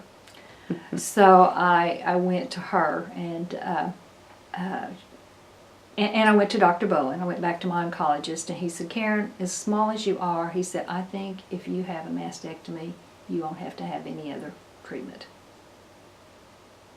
I'm like, because I was just thinking about chemo. I think for a woman, losing your hair, and when I went through the bone marrow unit, I was bald. It wasn't, I didn't have any stubby anything. I mean, when they gave me that last, gone. yeah, it's completely gone. And I tell you what, and I had a wonderful wig. A friend of mine took me to a place in Oklahoma City, and she walked in the door and she said, "Karen, that's your hair." And it was. I mean, it was a great, and I still have it. I have still both, I have 2 wigs. But anyway, I thought, oh my gosh, can I go through that again? And he said, I just think that's probably what would happen. I said, okay. So Dr. McWhite and I discussed it, and she thought the same thing. So I had a mastectomy on the left side, October the 1st, 2013, the day the government shut down. Oh well, you know, anyway. So she still was at St. Anthony's, but they were trying to get her to come to Mercy. And of course there's a group of them at Mercy, and she was the only one at St. Anthony's. So she moved over to Mercy. And but when she called me after the and she only took about 6 or 7 lymph nodes. But when she called me with the results, she said, "Karen," she said, "they were clean," but she said, "I'm sure glad we did a mastectomy because there was another different kind of cancer in that breast. Lobular.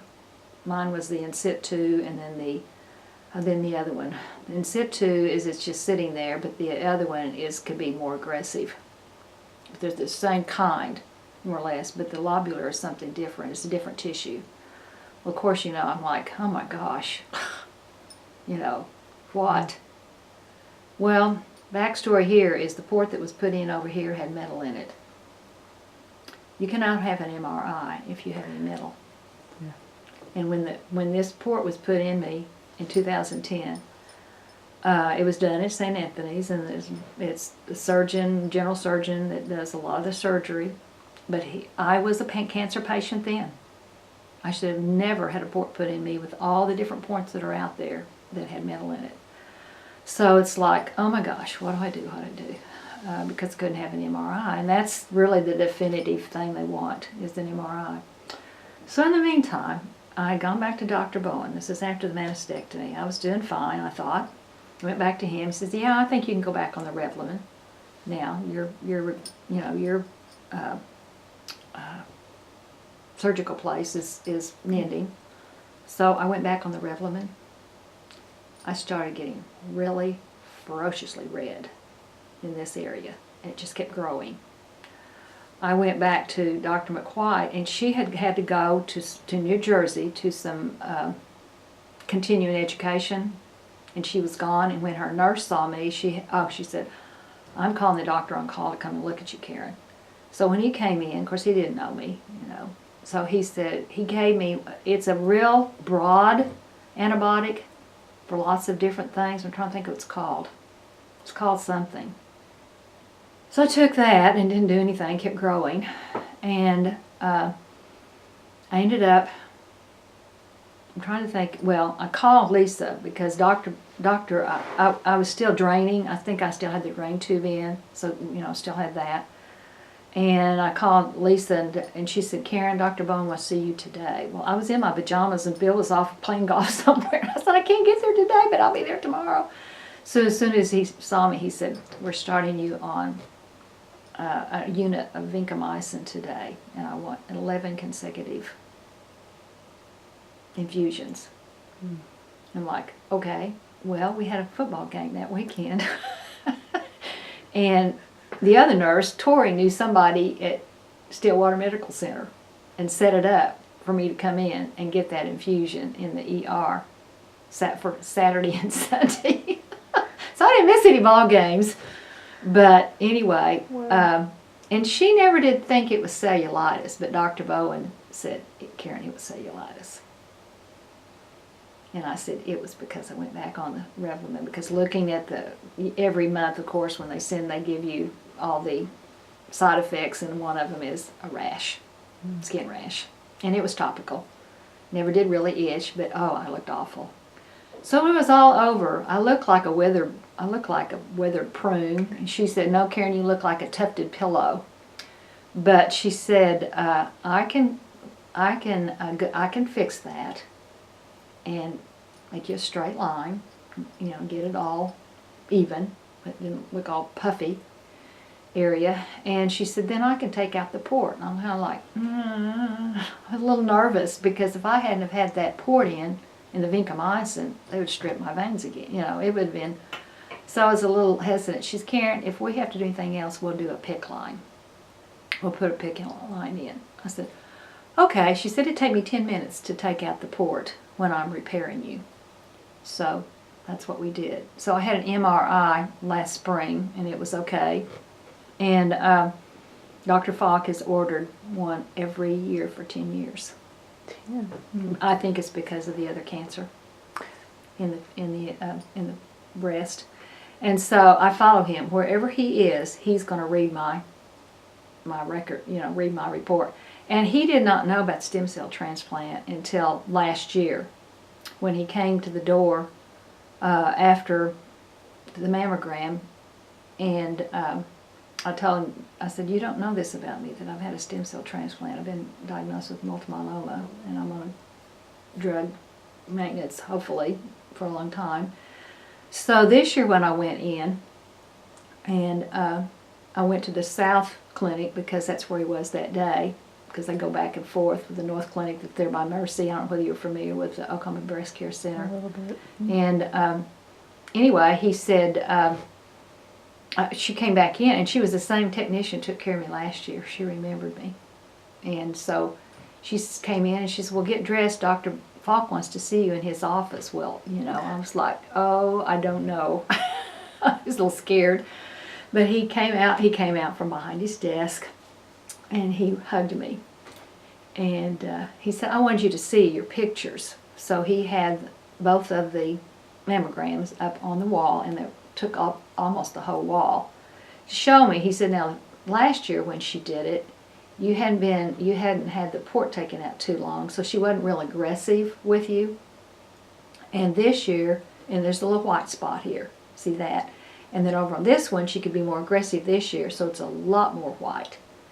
And he wanted me to see that. Then he said, now, what about the stem cell transplant? So I told him my story.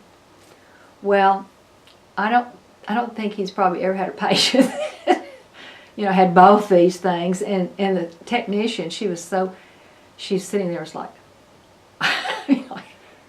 you've been through all this? And I'm like, yes, I have. Yeah. And here to tell the tale. And didn't miss a game. And didn't miss a game, gang. And I told them that. I said, I didn't miss any games. And they laughed, you know, because I always go into St. Anthony's, and when I go to see Dr. Bowen, the lady receptionist, of course some of them have changed, but they're not all the same, but I always wear, and I've got orange and black on somewhere, or it's something they know, if it's jewelry or whatever, you know, I'm dressed. And so if I didn't, there was one time, a long time ago, I didn't wear any orange and black, maybe it's when I was getting the infusion, and it only lasted about an hour.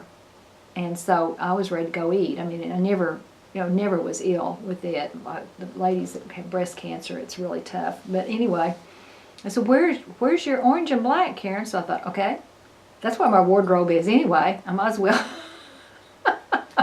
wear something every time I go. And of course, Dr. Bowen, my doctor, he's a calm man. He's probably in his early 60s, I think. The thing about him is he and his partner first started here. He's from the Charleston area. He grew up around Mount Pleasant. That's where he went to medical school. That's where he met his wife. And they have a place in Mount Pleasant. They go, I think, about twice a year. Well, Bill plays in a golf tournament. It's called the World Am. It's an amateur golf tournament, and it's in Myrtle Beach, where you get to play these different golf courses. And he just goes to play. He just enjoys playing these pretty golf courses. Well, we go to Charleston for 3 days before we drive on into Myrtle Beach. And my doctor has told us neat things to go see, places to eat, and so we have a real bond with him. And he even gave us the address to their place. So 2 years ago, Bill had played golf at a golf course that was real close to where their place would be. And I think he used his GPS, and we found it. I took pictures of it, made some prints, and I took those to him. Well, you'd thought I had hung the moon. He said, my wife will love these pictures. So we just have a real bond, and he's a real calm influence on me. You know, there's been a time or two that I've gotten really scared, and he's just calmed me down. But he started here in Holdenville. He and his partner started here when they first came to Oklahoma in Holdenville. We had maybe 5 or 6 doctors. We had a really great medical area here. But he said the doctors in Holdenville, and he explained to me, he said, you have to get your internal credentials first before you can go. You have to be board certified internal medicine before you can go for hematology and oncology. Specialist on top of that. Mm-hmm. And he said, so the doctors in Holdenville wanted to send us their internal problems, and we wanted to do the hematology oncology. So the PA and our family doctor know him, know who he is, so they send all their patients to him. And he's got a real fun sense of humor. And when Tom Brokaw's book came out, I had seen him on television and knew that he had gone through some kind of treatment. I didn't know what he had done. But when the book came out, then I had to get a copy of it and read it. And I took it with me to my June appointment, and he was so interested in it. So in July, we made sure we gave him a copy of it. And I've taken he and Dr. McWhite vegetables out of the garden, and Dr. Bowen loves fig preserves. I'm taking him fig preserves. And anyway, we just really, he just better be there for a while longer, you know. Of course, with an oncologist, a hematologist, they do the bone marrow test, but it's not like a surgeon. You know, it's not like they're in surgery, and he has such great nurses that really do a lot. Makes a big difference. And my dad I have to tell you this, I know it's getting late. Oh my gosh, it's 12:30. It's okay. My dad was one of those who didn't go to the doctor unless they had a broken leg. And he was diagnosed with prostate cancer way back in the 80s, before they knew what a PSA was. And so they did the surgery, but they said, you know, we think some of the cells sloughed off, so, you know, you'll need to be watched. Well, about 5 years later, it came back in his lymph nodes. Mm. So he went back in, and the doctor took his testicles, because they think that's the root is in where it was. So he had about 4 more good years, driving to Stillwater, going to everything he wanted to do. And during this time was when he did the library, and then it went to his back, into his bone, and of course that was the end. But he kept going. This oncologist kept my dad going when they were giving him, he was giving him some experimental medicine. It was back before MD Anderson. So, you know, the doctors did what they could do. And he kept my dad going for, I don't know, a number of years. And I knew his name. And I knew that he was at the Oklahoma City Clinic, and there was a Dr. Gannick that was in St. Anthony's Hospital in their cancer institute. And in the back of my mind, I'm thinking, I wonder if that's the doctor who took care of my dad. Because of course he was really young, and it was his office was in the Oklahoma City Clinic, and then he doctored at Presbyterian Hospital. And I remember seeing on the wall, he had all of his credentials up there, and he was from Boston. And I never did talk to him that much, but when the ladies told me, said, yeah, Dr. Gannick still has his Boston clip. He still has that Boston accent. You know, I'm like, oh my gosh, he's got to be the Dr. Gannick who took care of my dad. And he was going to retire. Okay, I've just got to at least speak to him before he leaves. Well, it was a God thing, because when we went in July, I mentioned it to one of the receptionists, and she said, something came up about him retiring. She said, he remembers patients. He doesn't remember names, but he will come and say, Brandy, do you remember so-and-so? Because she worked with them for a long time. She'd been in the college, in the cancer associates with them. And I said, you know, I need to talk to him. I think he was my dad's doctor for a number of years and kept him going so well back in the day. And she said, this is his last month. He's retiring at the end of July. So, you know, she said, I'll tell Lisa that you want to talk to Dr. Gannick, see if he's still here. So we went on in Dr. Bowen, and I told Dr. Bowen that. And he said, okay, I'm going to go see if he's here. I'll go get him in his office. He came out, and big grin on his face, and I said, you know, Dr. Gannick, you took care of my dad for years and kept him going, and we just appreciate all, you know, that we did all through that. And he said, what was his name? I said, his name was Veldo Brewer. And he went, Veldo, you know, that name rings a bell. And I said, what I remember is that you gave my dad a Gillette razor. And he either shaved himself with it or he was shaved with it every day for the rest of his life. And he went, okay. He said, when I was going to medical school in Boston, that's where the Gillette people were. I mean, whoever the man was who started Gillette. And he said, I moonlighted and worked for Gillette. And he said he was always so good to his employees. And so then that rang a bell with him. And so I got to visit with him. And then I told him what multiple myeloma, I had stem cell transplant, and he brought up Tom Brokaw's name, and then he looked, and I said, Dr. Bowen is my doctor, and he looked at him, he said, he's outstanding. And I said, I know. But, you know, it had to be a gone thing to be able to talk to the doctor who took care of my dad, because he died in 92. Oh, considerable 20 Considerable years or time, so then. yeah. Well, I'm sorry. No, it's fine. I'm fine. We haven't got to Holdenville yet, though. No, we So haven't. if you want to touch on it for a Well, little bit, then we'll cut it off. Our town, how would I describe our town? Our town was really dying. It was really going down until we got the CCA prison and Tyson's came in. Now, we did have at one time, there were probably 8,000 people in town. And some good schools. We had the hospital, as I said, it was all one, and then they moved out here. The hospital burned partially, I don't think how many years ago it was.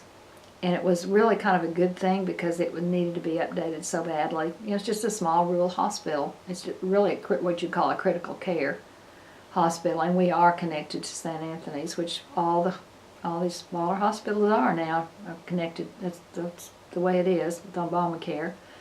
And I've always been proud of being a College of Education major, degree from OSU, because there weren't a lot of that around in Holdenville because so many would go to East Central, because that's East Central State Teachers College. That's what they called it. It's now a university. They call it East Central State University, I think. And so many would go there and get their degree, and which is nothing wrong with that, but I was always really proud of my OSU degree. And but we had a lot of peanuts here, a lot of peanut growers when peanuts were big. And then when the allotments went away, then that went away. So we've had cattle. Cattle are big here. Not really row crops, a lot of hay. And we don't really have that much manufacturing companies anymore. We've had a couple come in that are kind of small, but not a big company like Tyson, or a big deal like the CCA. And the CCA went from middle, not minimum, but the next one, the next level. We also have a work, what's it called, work release, right at the side of the CCA. And then they added more beds to make it the mid and the max. So we have both here. And there's 900 and some odd inmates. That's why you see the sign that says hitchhikers may be escaped inmates. And Tyson's have gone through a lot of changes, a lot of evolving. A lot of people still have their pig farms around here. Okay, not chicken, pigs. It's pigs. And I think they've done real well. But when Tyson's first came in here, they brought some great people. We had some great professional people come in with Tyson to build it, and then they've all scattered. We really don't have any of the, I'd say, the main people that started it here for quite a while. But we still have the pig farms, and we still have Tyson's. And that gave, both those places gave jobs to people. I'd say probably the hospital and school probably were the biggest employers in our town. And then we have another business downtown that's kind of, it's lower now than it was. It's called Visual Lease. And what that business does is they bounce off a satellite and they can see in all these counties all over the United States, wherever they have been contracted to basically look for oil field equipment that hasn't been taxed. I mean, it kind of comes down to that. And they have counties in Louisiana, in Colorado, in Oklahoma, and I don't know where else. The man who started it and his brother, that man passed away. His wife was the county assessor here. And he's the one who started the business, or the two of them started the business. But with the oil down, they've had to let people go. And they don't have nearly as many employees as they did at one time. But they took a downtown building, which was part of it was a drugstore, and completely redid it. It looks so nice. They really did a good job of redoing it, renovating it. And trying to think what else. It's the county seat, I noticed. Yes, it's the county seat, and anybody tell you that of course we had the old county courthouse was the square. The thing about Oklahoma courthouse is the old ones are not pretty at all. If you go in genealogy, going to Iowa and some of these other states, they're gorgeous. You know, they're built in the Victorian age where they had the turrets and everything, and they're just gorgeous. And then you come to Oklahoma and there are these blocks. You know? So this courthouse was built maybe in the 60s. They tore down the other one and built this one. I don't think it's ever been big enough. They've always had problems, I think, with leakage, and it's kind of dark. The windows are up the top, so it's not real light in there. And of course, the jail is down in the basement, and kind of looks like a dungeon. It's not real pretty down there. But anyway, that's what we have, what they built, whoever it was at the time that built it.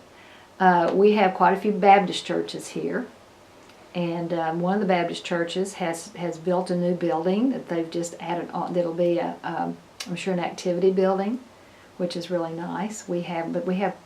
Gosh, if I tried to start naming all the Baptist churches in Holdenville, I don't know if I can name them all. Catholic churches, I don't know whether you came by the Catholic church when you came in. I may have it, but probably wasn't paying attention. Well, we have one Catholic church. We have the Methodist church, the First Christian church, and the First Baptist church were all built around the same time. And the First Christian church had to close their doors. But they have a Hispanic group who are holding church there. Of course, they like to do music. They do a lot of music. And we have Episcopal Church. It's just down the street from us. Episcopal Church. Presbyterian Church is no longer even a building here. There's a small one in Wewoka. But we are really in Baptist country. This is Baptist Bible Belt right in here. And so we have lots of different Baptist churches. We have the lower grade school, which is pre-K through 3rd grade, which is Ethel Reed or Parkview, whichever one you want to call it.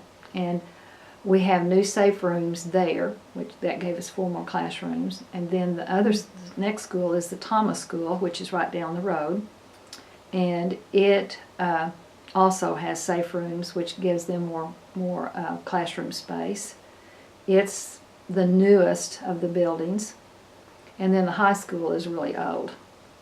And it's in very bad condition. And so they're going to try a bond issue this next month to start doing some work on it.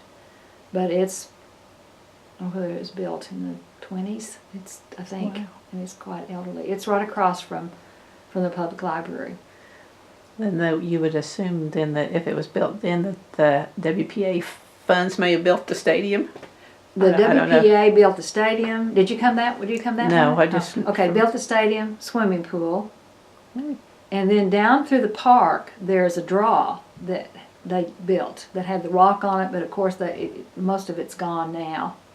But yeah, built the swimming pool and built the stadium, football stadium. We have another sport complex on the other side of town. They're close to Tyson, where you've got soccer fields and baseball, softball, track over there. And, you know what, I'm trying to think of anything else. What would be something else that I could say about Holdenville? We have a bed and breakfast. Our friends went in and took this old hotel and completely redid it to a bed and breakfast, and it's still, they're not in it anymore, but they're the ones who did it. And it's really pretty. And they kept a lot of the old inside. They also had a kitchen where they had food, and if they had been open, with where we would go, but they're not open. And what do you want to say something about Boone? Well, T. Boone Pickens has been, he has loved his hometown. He, I think, left here when he was a freshman in high school to go to Amarillo, but he kept longtime ties with several men that were in school with him at the time, and with the aunt here, and his grandparents, his grandmother.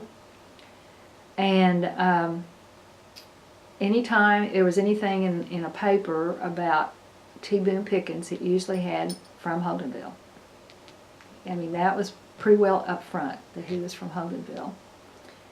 And back when his, not this marriage, but the marriage before, the lady who had her own money in her own right, I can't think of her name, she was the big animal advocate. Mustangs or something. Yes, Wild horses. Yes. For his 80th birthday, I believe, the house that he grew up in, my friend bought it for her. And they took out the inside, all the walls and everything outside, it was just a shell, and they put it on the lowboy trailer and took it to his ranch. And she had it restored and made kind of a little museum in there of all these things to do with Holdenville. And that was what she did for his 80th birthday. Well, another friend of ours, of mine, she is in the insurance business. Her family, her uncle was one of these elderly gentlemen that was one of his good friends. And so we got together a whole lot of things to do with our church. His grandfather was one of our very earliest ministers. And he was baptized and all that, went through confirmation in our church. His family did. And we sent all that to him, hoping maybe we'd get another donation. He thanked us, and it goes in my museum. But we didn't actually ask for anything, but we did that. But my friend's uncle was the man who was his good friend, and he always would call and check on him and check with his wife, and he was really close to Holdenville. And when he came, when we did the big dedication, we came to the school and the kids performed for him, and then we had a big luncheon at the bed and breakfast, cover to cover people. He talked about how he learned his value of work here in Holdenville, and he was a paper boy, and learned that, and learned those mother and grandmother and aunt made sure he did his due diligence, did his work, and he also didn't tell lies and didn't steal. His felt like his value system came from Holdenville, I guess you'd say. And that he just is very fond of Holdenville. And then I found out about when he gave $100,000 to the hospital foundation, that his mother was that he was the first cesarean-born baby in Holdenville. And the doctor was a Dr. Wallace, and they evidently, the families knew each other because they were members of our church too. The Wallaces were, the doctor and his wife. And it was either they were both going to die, or he could save one of them. And he was able to save both of them. Wow. And that was back in the 20s.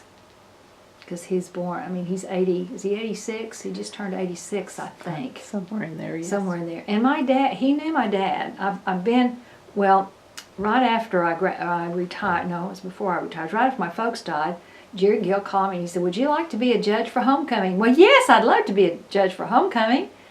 And he was the parade Marshal or whatever.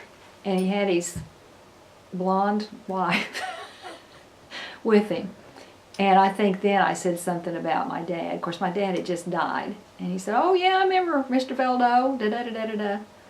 And then I'm trying to think, when he came here, I again said something about knowing my dad. So he knew people from Holdenville and OSU. But, you know, I'm think that some people think all he's done is for athletics, but it's not just been for athletics at all. No, and you said the library's named after his mother. Yes, yes. We definitely, and the two ladies that are in the library I taught, that's the thing about teaching, as long as I taught here, I know so many people, good, bad, and otherwise. I've never had to serve on a jury. Yet. Well, no, I passed the age now. I don't have to now. Oh, I there's got an called age for, limit? Huh? There's an age limit? Well, you can choose. Oh, okay. And so the only time I ever was called, it wasn't anything to do with anybody I knew that was being charged, but it was going to be a really tough deal because it was a black guy and a young white girl, and he was supposed to have molested her. And it was a he said, she said thing. But the assistant district attorney was in Holdenville Foundation, Education Foundation with me. She was on the board. And as soon as I said that, the other lawyer chucked me off, and that was to be an alternate anyway. So it's like, whew, I didn't have to do that. But anyway, and some of my best friends are former students. I mean, that's just the way it is in a small town. It's 20-something, 30. When did you retire? 1995. 95. So it was 20 years. And Yeah. I would even still get people say, have you retired? I said, yeah, yes. Long time ago, you know. But Bill and I've been very blessed. He's had some health issue things too, but I probably more so than him. And Proud supporters of OSU. oh yeah. Do you? I usually ask when people don't always know the song Alma Mater. My dad could sing it. No, you mean well? My dad sang. He sang the O one. OAMC. Yes, OAMC. yes, he could. He sang that. He did. Yeah, we sing that alma mater. I mean, you know, whatever, wherever we are when we win. Yeah, I know it. I couldn't tell you right now. Yeah. I tell you the thing, when you're on chemo, you know things, but it just, Yep. it comes and it goes. I don't have that excuse, but it I still did. happens. It does age-wise too, but that just is another layer on top of it, I guess you'd say. Well, I'm sure we need to go eat, and then we can do the downtown if you'd rather do it. However you want to do it. Well, you know what you need to do. If you're finished, I'll say thank you for talking with me today. You've got lots to say, I know. Well, I'm my daddy's doctor. I'm my daddy's daughter. I had the man who was in the funeral home here. He and my dad were good friends, and they were in Rotary together. And he told me one time, he says, your dad should have been a politician because he knows someone from someplace everywhere in Oklahoma because of all the work that they did. And then when the Katy Railroad came along, then he really knew all those people out there too. Could have been a senator And or a governor. And he was president of the Oklahoma Contractor Association, and he was in there He's in there, I don't know what it's called, a Hall of Fame, but anyway, he was just very well known over the state. And I had somebody say, "You need to write a book," and I'm like, no. I mean, he was a pretty outstanding guy. Well, it sounds like you do then. And my mother was the lady who kept him in line. You know? Anyway. Good genes But all the way he around. loved kids, and my folks should have had several. They would take care of other people's kids. But, in fact, as I said, I was really a miracle. My mother gave birth to a sister who only lived about 3 days. And she had, back in 1937, and she had neuremic poisoning, which they didn't know what to do with. They took her by ambulance to Oklahoma City. I don't know what hospital she went to right now, maybe in St. Anthony's. And delivered the baby. And said she died. She lived 3 years. Well, the doctor said that my mother would never, ever be able to have another baby. So they lived in Ada, and at that time, and I've got her picture, an article about her. Her name was Dr. Catherine Bridie, and she had that Buster Brown haircut, and she was a female doctor, which was kind of unusual back then. Uh-huh. And she wasn't really a OB-GYN, but I'm sure she was probably known as the baby doctor. So mother comes home, and they were just devastated because they wanted children. And so she said, "Well, we'll see." My mother would say, make a little, "Well, we'll see." And 3 years later, I came along. And I guess I was really a miracle to be here. Mm-hmm. You know, so I was, and my daddy named me after my mother. So I'm Daisy Karen Anderson. Daisy. So that's my legal name. So everywhere I go, you know, I said it's Daisy Karen Anderson. I go by Karen. "Oh, Daisy's so cute. We like that name." You know, it's like when I went to Stillwater, and I had biological science, the big classroom when you've got 350 people in there, and they go, "Is Daisy Brewer here?" It's like, I gotta change that. You know? Not gonna stay that way. So it's not that I'm not proud of my name, but I'm Karen. Yeah. But so my folks were crazy about our boys. I mean, they were crazy about our boys, and crazy about the girls they married. And I'm very proud of them because they came from families that had not a clue what college education was. Mm. You know. And my folks helped both of them.